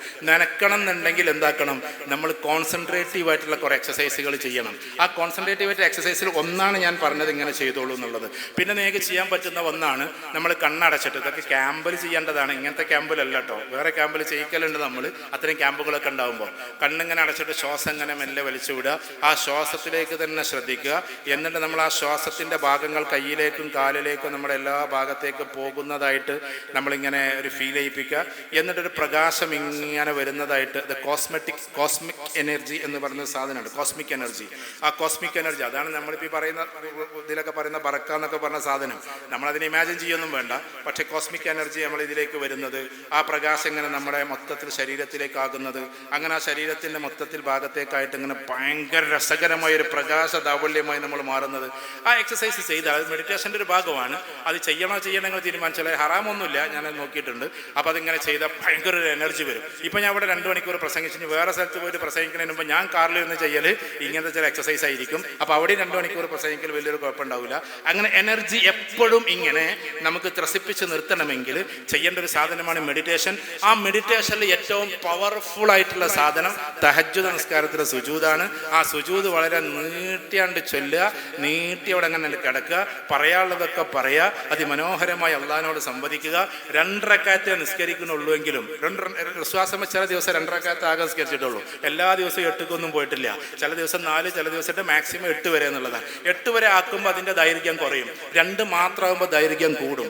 ആ സമയത്ത് സുജൂദിൽ കിടന്നിട്ട് നമ്മൾ അള്ളാഹുവിനോട് പ്രാർത്ഥിക്കേണ്ടതെല്ലാം നമ്മൾ എന്താക്കുക, പ്രാർത്ഥിക്കുക. പ്രാർത്ഥനയ്ക്ക് 4 സോണുകളുണ്ട്. അതിലൊന്ന് തൗബയുടേതാണ്, മറ്റൊന്ന് നമ്മൾ ശുക്രിൻ്റെതാണ്, പിന്നൊന്ന് ആഖിറത്തിലെ വിജയമാണ്, മറ്റൊന്ന് ദുനിയാവിലെ വിജയമാണ്. ഈ 4 എണ്ണമാണ് സാധാരണ പ്രാർത്ഥനയിലുള്ള സോണുകൾ എന്ന് പറഞ്ഞാൽ. ഒന്ന് നമ്മൾ അങ്ങേയറ്റം നമ്മുടെ പാപങ്ങളെക്കുറിച്ച് കരഞ്ഞ് അള്ളാഹുവിനോട് പറഞ്ഞുകൊണ്ടിരിക്കുക. മറ്റൊന്ന് നമ്മൾ അള്ളാഹുവിൽ ശുക്ർ, നമുക്ക് ചെയ്ത അനുഗ്രഹങ്ങളെക്കുറിച്ച് ശുക്ർ ചെയ്തുകൊണ്ടേയിരിക്കുക. അല്ല ഇൻ ശക്കർത്തും ലഅസീദന്നക്കും എന്നാണ്. അതുകൊണ്ട് അത് അധികരിപ്പിച്ച് തരും അള്ളാഹു. മറ്റൊന്ന് ആഖിറത്തിൽ അവൻ വിജയങ്ങളെക്കുറിച്ച് പറഞ്ഞുകൊണ്ട് അള്ളാഹുവോട് തേടിക്കൊണ്ടിരിക്കുക. മറ്റൊന്ന് ദുനിയാവിൽ നമുക്ക് ഹലാലായി എന്തൊക്കെ ഉദ്ദേശങ്ങളുണ്ടോ അത് മുഴുവൻ അള്ളാഹിനോട് പറയാം. നീ നിന്റെ ചെറുപ്പിൻ്റെ വാറ് അറ്റാൽ പോലും, അഥവാ ചെറുപ്പിൻ്റെ ഇത് അറ്റാൽ പോലും നീ അള്ളാഹുവോട് ചോദിക്കുക എന്ന വിശ്വാസം നമ്മളോട് പഠിപ്പിച്ചിട്ടുള്ളത്. ഒരു മനുഷ്യരിലേക്കും തിരിയരുത്. ഇന്നലകളിലായാലും ഇന്നായാലും ആരായാലും നമുക്ക് ചോദിക്കാനുള്ളതെല്ലാം അള്ളാഹുവോട് മാത്രമാണ്. അള്ളാഹുവിലേക്ക് മാത്രമേ നമ്മൾ പോകാവൂ. വേറെ ഒരാളോട് നമ്മൾ പ്രാർത്ഥിക്കരുത്, ഒന്നിനും നമ്മൾ തിരിയരുത്. അവസാനം നമുക്ക് പറയാൻ വേണം അള്ളാഹിനോട്, അള്ളാഹുവേ കരങ്ങൾ നിന്നിലേക്ക് മാത്രമേ തിരിയൂ, അതുകൊണ്ട് ഈ കൈകളെ നീ തട്ടല്ലേ എന്ന് പറയാൻ നമുക്ക് പറ്റണം. എൻ്റെ ഹൃദയം നിന്നിലേക്കേ തിരിയൂ പടച്ചോനെ, വേറൊരു സൃഷ്ടികളിലേക്കും തിരിയൂല്ല പടച്ചോനെ, അതുകൊണ്ട് നീ ഇതിന് മറുപടി താ എന്ന് നമുക്ക് അള്ളാഹിനോട് പറയാൻ പറ്റണം. അങ്ങനെ നമ്മൾ തഹജ്ജുദിൽ കൂടുതൽ പ്രാക്ടീസ് ചെയ്ത് കഴിഞ്ഞാൽ നമുക്ക് കോൺസെൻട്രേഷൻ കൂടും. നിങ്ങൾ ഈ പറഞ്ഞ ഇബാദത്തിൻ്റെ ഇതിൽ തഹജ്ജുദിൽ അതെല്ലാ മെഡിറ്റേഷനേക്കാളും അപ്പുറത്താണ്. നമ്മൾ ഒരുപാട് ഞാൻ NLP ന്യൂറോ ലിംഗ്വിസ്റ്റിക് പ്രോഗ്രാം ചെയ്തിട്ടുണ്ട്, അതിൻ്റെ അഡ്വാൻസ് ലെവല്. അതേമാതിരി TA ട്രാൻസാക്ഷണൽ അനാലിസിസ് ചെയ്തിട്ടുണ്ട്. സൈക്കോളജിയുടെ ഒരുപാട് മെത്തേഡുകൾ കുറേ പൈസ ചിലവാക്കി ചെയ്തിട്ടുണ്ട്. പക്ഷേ എല്ലാ തെറാപ്പിയേക്കാളും എനിക്കേറ്റവും ടോപ്പായി തോന്നുന്ന തെറാപ്പി അത് നിശബ്ദമായ തഹജ്ജുദ് നിസ്കാരമാണ്. അതുകൊണ്ടാണ് അത് ഒറ്റയ്ക്ക് നിസ്കരിക്കാൻ നമ്മളോട് പറഞ്ഞിട്ടുണ്ടാവുക. അത് കൂട്ടമായി നിസ്കരിക്കാനല്ല പറഞ്ഞിട്ടുള്ളത്. എന്താണ്? ഒറ്റയ്ക്കുള്ള അള്ളാഹുവോടുള്ള സഞ്ചാരമാണ്, അള്ളാഹുവിലേക്കുള്ള സഞ്ചാരമാണ്, അള്ളാഹുവിനുള്ള പ്രാർത്ഥനയാണ്. അങ്ങനെ കോൺസെൻട്രേഷൻ കൂട്ടിപ്പോകലായിരിക്കും ഏറ്റവും നന്നാവും ഇൻഷാ അല്ലാഹ്. ഞാൻ എനിക്ക് വേണ്ടിയല്ല സാറിൻ്റെ വേർഡ്സ് കേൾക്കാൻ വേണ്ടിയിട്ടാണ്. എനിക്കൊരു എത്തീസ്റ്റ് ഫ്രണ്ട് ഉണ്ട്. അപ്പോൾ അവനായിട്ട് ഇടയ്ക്ക് ഡിബേറ്റ് ചെയ്യാറുണ്ട്, ഡിസ്കസ് ചെയ്യാറൊക്കെ. അപ്പോൾ നേരത്തെ സൂചിപ്പിച്ചിരുന്നല്ലോ ഒരു എക്സാമ്പിൾ, ലൈക്ക് അള്ളാഹിൻ്റെ മിറാക്കുലസ് അങ്ങനെ സേവ്സ് ഒക്കെ പറയുമ്പോൾ. അപ്പോൾ അവൻ എന്നോട് ചോദിക്കാനുള്ള ക്വസ്റ്റ്യൻ, അള്ളാഹ് അങ്ങനെ മിറാക്കുലസ് സേവ് ചെയ്യുന്നുണ്ടെങ്കിൽ why would he create the incident in the first place? അതായത് ഇപ്പോഴത്തെ എക്സാമ്പിൾ ആണെങ്കിൽ ആ കുട്ടി കിണറിൽ നിന്ന് രക്ഷിക്കുന്നതിന് പകരം അത് വീഴുന്നതിൽ നിന്ന് തന്നെ രക്ഷപ്പെടുത്തിക്കൂടെ എന്ന ക്വസ്റ്റ്യനാണ്. അപ്പോൾ അതിനെന്ത് പ്രോപ്പർ റിപ്ലൈ ആണ് നമുക്ക് കൊടുക്കാൻ പറ്റും? അതായത് ഈ ലോകത്തിൽ അല്ലാഹു സുബ്ഹാനഹു വ തആല 2 രീതിയിലുള്ള സിസ്റ്റങ്ങൾ തന്നിട്ടുണ്ട്. ഒന്ന് നമ്മളായിട്ട് സ്വയം എടുക്കുന്ന വിധികൾ, മനസ്സിലായോ? നമ്മൾ എടുക്കുന്ന വിധികൾ, നമ്മൾ സ്വയം തിരഞ്ഞെടുക്കുന്ന വിധികൾ. മറ്റൊന്ന് അള്ളാഹുവിൻ്റെ ഭാഗത്തുനിന്ന് വരുന്ന വിധികൾ. ഒരു വിധിയുടെ പേര് എന്തെന്ന് ചോദിച്ചിട്ടുണ്ടെങ്കിൽ ഖദർ. ഇത് ഖദറാണല്ലോ വിധി എന്ന് പറഞ്ഞത്. ഒരു വിധിയുടെ പേര് ശരിക്കും പറഞ്ഞാൽ നമ്മളായിട്ട് തിരഞ്ഞെടുക്കുന്നതും മറ്റൊരു ഖദർ അള്ളാഹുവിൻ്റെ അടുക്കൽ നിന്ന് വരുന്നതുമാണ്. മനസ്സിലായല്ലോ? നമ്മളായിട്ട് തിരഞ്ഞെടുക്കുക. ഫോർ എക്സാമ്പിൾ, ഇപ്പോൾ ഇവിടെ നിന്ന് അങ്ങോട്ട് പോയി നമ്മൾ വലത്തോട്ട് തിരിയണോ ഇടത്തോട്ട് തിരിയണോ എന്ന് തീരുമാനിക്കേണ്ട ഉത്തരവാദിത്തം എന്താണ്? നമുക്കാണ്, അല്ലേ? നമുക്ക് സ്വാതന്ത്ര്യമുണ്ട്. ആ സമയത്ത് ആക്സിഡന്റ് പറ്റണോ പറ്റണ്ടേ എന്ന് തീരുമാനിക്കാൻ നമുക്ക് പറ്റൂല. മനസ്സിലാണ്? അപ്പോ വിധി എന്ന് പറഞ്ഞാൽ എല്ലാം നമ്മുടെ ഭാഗത്തുനിന്ന് വരുന്ന അതിൻ്റെ കാര്യകാരണങ്ങളുണ്ട്, അള്ളാഹിൻ്റെ ഭാഗത്തുനിന്ന് വരുന്ന കാര്യകാരണങ്ങളുണ്ട്. അവിടെ കിണർ കുത്തിയിട്ട് അവിടെ ഈ സാധനം വെച്ചിട്ട് അത് തുരുമ്പിച്ചു പോകുന്നത് വരെ വെക്കാൻ ആര് പറഞ്ഞു? അത് നമ്മുടെ ഉത്തരവാദിത്തമില്ലായ്മയല്ലേ? ആണോ അല്ലേ? ആണല്ലോ. അപ്പൊ അത് സംഭവിച്ചു കഴിഞ്ഞാൽ അതിനെ രക്ഷപ്പെടുത്തുക എന്ന മിറാക്കുലസ് അല്ലാഹു ഉണ്ടായിക്കൊണ്ടിരിക്കും. ചില കാര്യങ്ങളൊക്കെ നമ്മളിൽ നിന്ന് സംഭവിക്കുന്നതാണ്. ഇപ്പൊ ആക്സിഡന്റ്. ഇപ്പൊ ഇന്നാൾ എൻ്റെ നാട്ടില് ഒരു കുട്ടിയെ ബാക്കിൽ പ്രണയിച്ച് കല്യാണം കഴിച്ചതാണ്. ആ പെൺകുട്ടിയെ ബാക്കിൽ ഇരുത്തിയിട്ട് ഒരു പോക്കാണ്. ഒരു പോക്കാണ് ഭർത്താവ്, ഇതുവരെ പ്രണയിച്ചിരുന്നല്ല. ഈ പെൺകുട്ടി ഉറക്കെ വിളിച്ച് പറയണ്ട, അങ്ങനെ പോവല്ലേ, സ്പീഡ് പോവല്ലേ, എനിക്ക് പേടിയാകുന്നെന്ന് പറയുന്നത്. അതവനാട് ഭാഗത്ത് സംഭവിച്ചതാണ്. എൻ്റെ പഞ്ചായത്തിൻ്റെ നേരെ അപ്പുറത്തെ പഞ്ചായത്ത്. എന്നിട്ട് ഇങ്ങനെ പോയി പിന്നെയും സ്പീഡ് കൂട്ടി, പിന്നെയും സ്പീഡ് കൂട്ടി. അങ്ങനെ സ്പീഡ് അങ്ങോട്ട് പോയിട്ട് 100 120 ബൈക്ക് ആക്കിയാൽ എങ്ങനെ ഉണ്ടാവും? ആ കുട്ടി പേടിച്ചിട്ടൊരു ചാട്ടാണ്. കുട്ടി സ്പോട്ടിൽ മരിച്ചു. ഈ ഇവനോട് ആരങ്ങനെ പോകാൻ പറഞ്ഞു? ഞാൻ പറയാൻ മനസ്സിലാകുന്നു. ഇതിനെ നമ്മൾ അള്ളാഹുവിനെ പഴിച്ചിട്ട് വല്ല കാര്യമുണ്ടോ? ഇല്ല. കാര്യകാരണങ്ങളുടെ അതിന്റെ ബാക്കോട്ട് പോയി കഴിഞ്ഞാൽ സത്യത്തിൽ അതിലെ ഒരു കാരണം നമ്മളിൽ നിന്ന് ഉണ്ടായിട്ടുണ്ടോ? മനസ്സിലാകുന്നു. മിറാക്കുലസ് ഉണ്ടാകുന്നത് അത് നമ്മൾ അള്ളാഹുവോടുള്ള ബന്ധത്തിന്റെ അടിസ്ഥാനത്തിലാണ്. കാരണം ഇയാൾ ഇങ്ങനെ ഒരാളായത് കൊണ്ട് നമുക്ക് എന്താക്കാം? ആ കുട്ടിയെ രക്ഷപ്പെടുത്താമെന്ന്. അപ്പൊ ഞാൻ പറഞ്ഞു വരുന്നത്, നമ്മൾ ഉണ്ടാക്കുന്ന കാരണങ്ങൾ വേറെ, അള്ളാഹുവിന്റെ ഭാഗത്തുണ്ടാകുന്ന കാരണങ്ങൾ വേറെ. ആ കുട്ടി അങ്ങോട്ട് പോകാതെ സംരക്ഷിച്ചുകൂടെ? അതല്ല, ഇടയ്ക്കിടയ്ക്ക് വരണം. നമ്മളിവിടെ നിസ്കരിച്ചു കഴിഞ്ഞാൽ, അങ്ങനെയാണെങ്കിൽ ഇപ്പൊ ഈ ലോകത്തിലെ പരീക്ഷണത്തിന്റെ ആവശ്യമില്ലല്ലോ. നിസ്കരിക്കാത്തവർക്ക് എന്നും ബാക്കിൽ ഒരു തട്ട് കിട്ടിയെന്ന് വിചാരിച്ചു. അള്ളാഹ്ക്ക് സാധിപ്പിച്ചു കൊടുക്കാമല്ലോ. നിസ്കരിക്കാത്തവർക്ക് എല്ലാവർക്കും ബാക്കിൽ ഒരു തട്ട്. അങ്ങനെ എല്ലാവരും നിസ്കരിക്കാൻ പോകൂലേ? അപ്പൊ പിന്നെ പരീക്ഷണത്തിന്റെ ആവശ്യമില്ല, അല്ലേ? ഇപ്പൊ ഒരു എക്സാം ഹാളിൽ നടക്കുകയാണ്, മോൻ എക്സാം എഴുതുന്ന ആളല്ലേ. അപ്പൊ പഠിക്കാത്തവരും പഠിക്കണവരും ജയിക്കണം എന്ന് വിചാരിച്ചാൽ നടക്കുമോ? ഇല്ലല്ലോ. അതിന് കാര്യകാരണങ്ങൾ കൊടുക്കൂലേ? പഠിക്കുക എന്ന കാരണങ്ങളാണല്ലോ. ഇതേപോലെ അള്ളാഹുവോടുള്ള വിധികളുമായി ബന്ധപ്പെട്ട് അള്ളാഹുവിന്റെ ഓരോ തെർത്തീബുകളും സത്യത്തിൽ മനുഷ്യ നിർമ്മാത്മകമായിട്ട് വരുന്നുണ്ട്. അതിപ്പോ ഉദാഹരണത്തിന് ഫലസ്തീനിലെ ഇഷ്യൂ സത്യത്തിൽ ആ മനുഷ്യരെ അങ്ങനെ പീഡിപ്പിക്കേണ്ടതുണ്ടോ എന്നതാണ് ഒരു വിഷയം. അത് ആരുണ്ടാക്കുന്ന പ്രശ്നമാണ്? എന്താ പറയാ, ആരുണ്ടാക്കുന്നതാണ്? മനുഷ്യരുണ്ടാക്കുന്ന പ്രശ്നമാണ്. അപ്പോ ആ മനുഷ്യരുണ്ടാക്കിയത് കൊണ്ട് ഈ കുഞ്ഞുങ്ങളൊക്കെയും നമ്മളെ വിശ്വാസപ്രകാരം എങ്ങോട്ടെത്തും? സ്വർഗത്തിലേക്ക് എത്തും. അപ്പൊ ഈ ദുനിയാവിൽ എല്ലാ കാര്യങ്ങളും സബബിയായിട്ടാണ്. 2 ലോകങ്ങൾ ഇതിനു മുമ്പ് കടന്നുപോയി. അതിന് ആലമുൽ അർവാഹ് എന്ന റൂഹുകളുടെ ലോകം, അത് ഖുർആനിലുണ്ട്. ആലമുൽ അർഹാം എന്ന് പറഞ്ഞ മാതാവിന്റെ ഗർഭാശയത്തിന്റെ ലോകം. പിന്നെ ആലമുൽ അസ്ബാബ്, ഇതിന് സബബിന്റെ ലോകം എന്നാ പറയാ. കാര്യകാരണങ്ങളുടെ ലോകമാണ്. കാര്യകാരണങ്ങളിലൂടെ കാര്യം നടക്കുന്നതായി അള്ളാഹു കാണിപ്പിക്കുന്ന ലോകമായതുകൊണ്ട് ഇതിന് പറയാം. അപ്പൊ അവിടെ ഒരു കിണറിന്റെ എന്നൊരു കാരണമായി, കുഞ്ഞിനെ നമ്മൾ ശ്രദ്ധിച്ചില്ല എന്ന കാരണമായി, അവിടെ ആ ഒരു ഇത് വെക്കാൻ പാടില്ലായിരുന്നു എന്ന അശ്രദ്ധയായി, ഇതെല്ലാം കൂടി സംഭവിച്ചു പോയി. ആ സംഭവിച്ചതിൽ നിന്ന് ആരെങ്കിലും ഒരാൾ ചിലപ്പോൾ, അല്ലെങ്കിൽ ആ കുടുംബത്തിൽ ആരെങ്കിലും ഒരു നല്ല മനുഷ്യനുണ്ടെങ്കിൽ ഇയാളൊന്ന് രക്ഷപ്പെടുത്തി കൊടുക്കാമെന്ന് വിചാരിച്ച വിചാരത്തിന് നമ്മൾ മിറാക്കുലസ് എന്ന് പറയുന്നു. അല്ലാതെ എല്ലാ കാര്യങ്ങളും ഇങ്ങനെ നടക്കുകയാണെങ്കിൽ പിന്നെ സബബിന്റെ ലോകമാവൂല, ഇത് കാര്യകാരണങ്ങളുടെ ലോകമാവൂല. പിന്നെന്താവും? ആഖിറത്തിന്റെ ലോകേ ആവുള്ളൂ. അങ്ങനെ ഒരു ലോകം വരാനിരിക്കുന്നുണ്ട്. അപകടമില്ലാത്ത, പ്രയാസമില്ലാത്ത ഒരു ലോകം. ഇവിടെ എല്ലാറ്റിനും കാര്യകാരണങ്ങളുണ്ട്. അതിൽ ചിലർ രക്ഷപ്പെടണം, ചിലർ ശിക്ഷിക്കപ്പെടണം. അങ്ങനെ ഒരു പരീക്ഷണത്തിന്റെ ലോകമായതുകൊണ്ട് ആലമുൽ ഇംതിഹാൻ എന്നും ഇതിന് പറയുന്നു. ഒരു പക്ഷേ ആ കുട്ടി നാളെ വീണതിന്റെ പേരിൽ, ആ കിണറങ്ങനെ കുഴിച്ചതിന്റെ പേരിൽ അള്ളാഹു കാക്കട്ടെ എന്നെ ചോദ്യം ചെയ്താലോ, അല്ലെങ്കിൽ അങ്ങൾ ശ്രദ്ധിച്ചില്ല എന്ന മാതാവിനെ ചോദ്യം ചെയ്താലോ, ഇതൊക്കെ നടക്കാമല്ലോ. രക്ഷപ്പെടുത്തി എന്നത് അള്ളാഹുവിന്റെ ഭാഗത്തു നിന്നാണ്. ബാക്കിയുള്ള കാര്യങ്ങൾ ചെയ്തത് ആര് തന്നെയാണ്? നമ്മൾ തന്നെയാണ്. അങ്ങനെ ഒരു വീടിന്റെ അടുത്ത് കുട്ടികൾ പോകുന്നിടത്ത് അങ്ങനെ ഒരു കിണർ ഉണ്ടാകാൻ പാടില്ലായിരുന്നു എന്നതാണ് അതിന്റെ ഈ ഭാഗത്തുള്ള ഉത്തരം. അപ്പൊ അള്ളാഹു സുബ്ഹാനഹു വ തആല ചെയ്യുന്ന നന്മകളെല്ലാം നമ്മളിപ്പോ ആലോചിക്കുന്ന സമയത്ത്, ഞാൻ നീട്ടിപ്പരത്തി പറയല്ല, ചുരുക്കാം, നമുക്ക് എല്ലാ അനുഗ്രഹങ്ങളും തന്നിട്ട് നമ്മൾ മറന്നു പോകുന്നതുകൊണ്ട് പരീക്ഷണം നടക്കുന്നു. മനസ്സിലായോ? ഇപ്പൊ മോന് ബുദ്ധിയുടെ കാര്യത്തിൽ ഒരുപാട് കാര്യങ്ങളുണ്ടാവും. അതൊന്നും അനലൈസ് ചെയ്യാൻ നമുക്ക് പറ്റൂല. ഇപ്പൊ മോൻ എന്നോട് പറയുമ്പോഴും ഈ അക്ഷരങ്ങൾ, ഓരോ അക്ഷരങ്ങൾ വരുന്നതിനെ ഗ്രാസ്പ് ചെയ്ത് ബ്രെയിനിലേക്ക് കൊടുത്ത് അതിനെ അനലൈസ് ചെയ്തിട്ട് പിന്നെയും ചോദ്യങ്ങൾ എൻ്റെ മനസ്സിൽ നിന്ന് വരുന്നുണ്ട്. ഈ ഒരു പ്രോസസ്സിങ് നടപ്പിലാക്കുന്നത് അല്ലാഹു സുബ്ഹാനഹു വ തആലയാണ്. ഇങ്ങനെ നമുക്ക് എല്ലാ കാര്യങ്ങളും തന്നു. നേരെ മറിച്ചിട്ട് അറിയണോ, ഈ ബാലൻസ് ഒന്ന് തെറ്റണം. ഞങ്ങൾ പണ്ട് കുൻഫൊക്കെ പഠിക്കുമ്പോൾ ഈ കൈയൊക്കെ ഇങ്ങനെ ആക്കിയിട്ടൊരു അടി ഉണ്ടായിരുന്നു. എന്ന് പറഞ്ഞാൽ 2 കൈ ഇങ്ങനെ ആക്കിയിട്ടൊരു അടിയാണ്. ഈ 2 ചെവിക്കുള്ളൊരു അടിയാണ്. കുൻഫിലൊരു പ്രധാനപ്പെട്ട ഒരു അടിയാണ്. ഈ 2 അടി അങ്ങോട്ട് അടിച്ചു കഴിഞ്ഞാൽ പിന്നെ അയാളുടെ ബാലൻസ് പോയി അയാൾ വീണിരിക്കും എന്നാണ് കുൻഫൂല് പറയുന്നത്.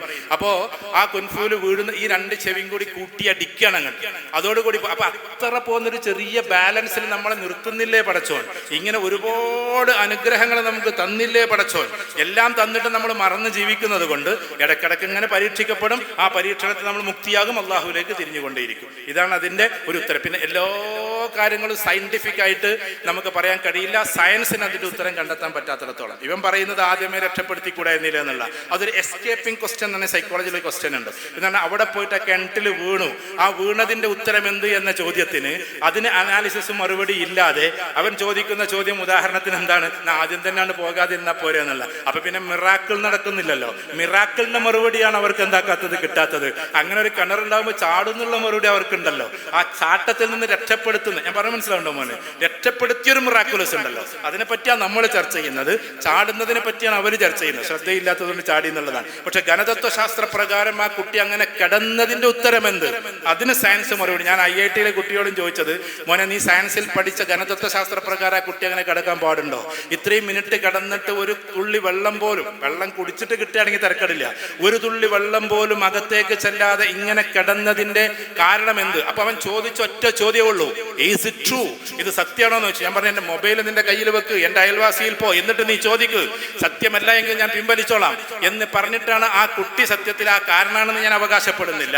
അവന്റെ തിങ്കിങ് പ്രോസസ്സിംഗ് ആണ് ഡിങ്കോയിസം എന്ന് പറയുന്നതിൽ നിന്ന് അവൻ എന്താക്കിയത്, മാറ്റിമറിച്ചത്. കാരണം there is no answer from the desk of science. അതുകൊണ്ട് മാത്രമാണ്, സയൻസിൽ നിന്ന് അതിനൊരു ആൻസർ ഇല്ലാത്തത് കൊണ്ടാണ് അവൻ ആ ലോകത്തേക്ക് തിരിഞ്ഞത് എന്നാണ് എനിക്ക് മനസ്സിലായത്. മിറാക്കിൾ എപ്പോഴും നടന്നുകൊണ്ടിരിക്കുക. മിറാക്കിൾ തന്നെയല്ലേ നടക്കുന്നതൊക്കെ. അത്രയും പോകുന്ന ഒരു തെങ്ങ് അങ്ങനെ നിൽക്കുന്നത് മിറാക്കിൾ. നമ്മൾ എന്നും കാണുന്നതുകൊണ്ടല്ലേ മിറാക്കിൾ അല്ല എന്ന് പറഞ്ഞത്, ആണോ അല്ലേ?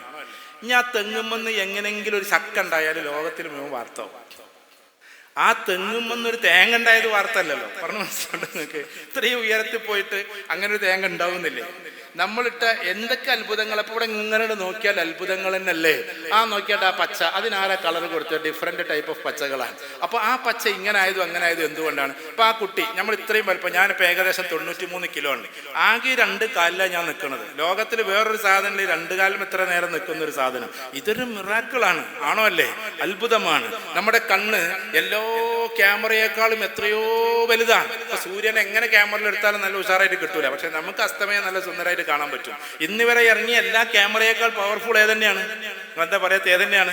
കണ്ണെന്നെയാണ്. അപ്പൊ ആ കണ്ണിൽ ലക്ഷക്കണക്കിന് സാധനങ്ങളെ തന്നിട്ട് മിക്സിംഗ് ആൻഡ് മാപ്പിംഗ് നടത്തി റെറ്റിനയിലേക്ക് കൊടുത്തിട്ട് അതിനെ കംപ്ലീറ്റ് ചെയ്യുന്ന മിറാക്കിളാണ്. എല്ലാ മിറാക്കിളും നിരന്തരമായി കാണുമ്പോൾ അങ്ങനെ പറയുമ്പോൾ നിങ്ങൾക്ക് ഒന്നും തോന്നരുത്. ഇനി കുറേ കാലം കഴിഞ്ഞാൽ നമ്മളിവിടെയൊക്കെ കോഫി ഷോപ്പിൽ പുറത്തുനിന്ന് പെൺകുട്ടികളൊക്കെ വന്നിട്ട് ആകെ ചിലപ്പോൾ അവിടുത്തെ ഡ്രസ് കോഡൊക്കെ മാറുമ്പോൾ ആദ്യം അത് കാണുമ്പോൾ നമുക്ക് വലിയ പ്രശ്നം ഉണ്ടാവും. പിന്നെ കണ്ട് കണ്ട് കണ്ട് അവസാനം അതൊരു പ്രശ്നം ഇല്ലാതായി തീരും. മനസ്സിലായോ? ഇതേപോലെ മിറാക്കുലസ് കണ്ട് കണ്ട് കണ്ട് കണ്ട് ഇപ്പോൾ ആഫ്രിക്ക, യൂറോപ്പിലൊക്കെ പോയി കഴിഞ്ഞാൽ നമ്മൾ സ്ഥിരമായിട്ട് അങ്ങനത്തെ കാണും. കുറേ യൂറോപ്പിൽ നിൽക്കുമ്പോൾ പിന്നെ നമ്മൾ അങ്ങോട്ടൊക്കെ നോക്കൊന്നുമില്ല. അങ്ങനെയാണ് അവിടുത്തെ കുട്ടികളുടെ ഒരു അവസ്ഥ. ഇതേപോലെ നമ്മളിപ്പോൾ മിറാക്കിൾ കണ്ടുകൊണ്ടേ ഇരിക്കുകയാണ്. അത് മിറാക്കിൾ അല്ല എന്ന് നമ്മൾ വിചാരിച്ചിട്ടുള്ളത്. എല്ലാം മിറാക്കിളാണ്. അതിലടക്ക് നമ്മുടെ ഔട്ട്സ്പോക്കൺ എന്ന് പറഞ്ഞ പോലെ ഔട്ട് ബ്രേക്കിംഗ് ആയിട്ടുള്ള ഒരു മിറാക്കിൾ വരുമ്പോൾ നമ്മൾ ഇതിന് മിറാക്കിൾ എന്ന് പറയുകയാണ്. ഇപ്പം മിറാക്കിൾ എപ്പോഴും എന്തൊക്കെയാണ്? നിങ്ങളുടെ ചോദ്യത്തിൻ്റെ മറുപടിയാണ്, എപ്പോഴും സംഭവിച്ചുകൊണ്ടേയിരിക്കുകയാണ്. ചില മിറാക്കിൾ നമ്മൾ ഐഡന്റിഫൈ ചെയ്യുന്നു, ഇതെങ്ങനെ സംഭവിച്ചു എന്നറിയുന്നു. ഉദാഹരണത്തിന് ഇവിടെ ഇപ്പോൾ ഒരു കിണറ് കളിച്ചാൽ, ഇവിടെ ഇപ്പോൾ അടഞ്ഞു കിടക്കുന്ന ഭൂമിയാണ്, ഇവിടെ ഇങ്ങനെ കിണറ് കളിച്ചാൽ കിണറ് കളക്കൽ കണ്ടുന്നവർക്കറിയാം. കുറേ അങ്ങോട്ട് താഴ്ന്നു കഴിഞ്ഞാൽ അതിനൊരു തവളം കണ്ട് ചാടുന്നത് കാണാം. നല്ല മനോഹരമായ തവള, ഇതിൻ്റെ ഇടയിൽ ശ്വാസം കിട്ടാതെ അതുണ്ട്. കുറേ മനസ്സിലായോ? തവളം കണ്ട് ചാടും. അപ്പോൾ നല്ല രസമായിട്ട് നനവും ഉണ്ടാവും. അത് നിങ്ങൾ കണ്ടിട്ടുണ്ടോ എനിക്കറിയാം, ഞാൻ ചെറുപ്പത്തിൽ കുറെ കണ്ടതാണ്. എന്ന് പറഞ്ഞാൽ ഇങ്ങനെ ചാടുമ്പോൾ ആ തവള നമ്മൾ, അതേ തവളന്റെ മേലെ ഒരു വള്ളിക്കൊട്ട മണ്ണ് കൊണ്ടിട്ടാൽ മതി, ആ തവള ചാകുകയും ചെയ്യും. It is miracle. ഇതിന്റെ ഉള്ളിൽ ഇപ്പൊ അതൊക്കെ ഉണ്ട് എന്നുള്ളത് മിറാക്കിളാണ്. അത് പുറത്തേക്ക് ചാടുമ്പോൾ നമുക്ക് മിറാക്കിളായിട്ട് തോന്നുന്നില്ല.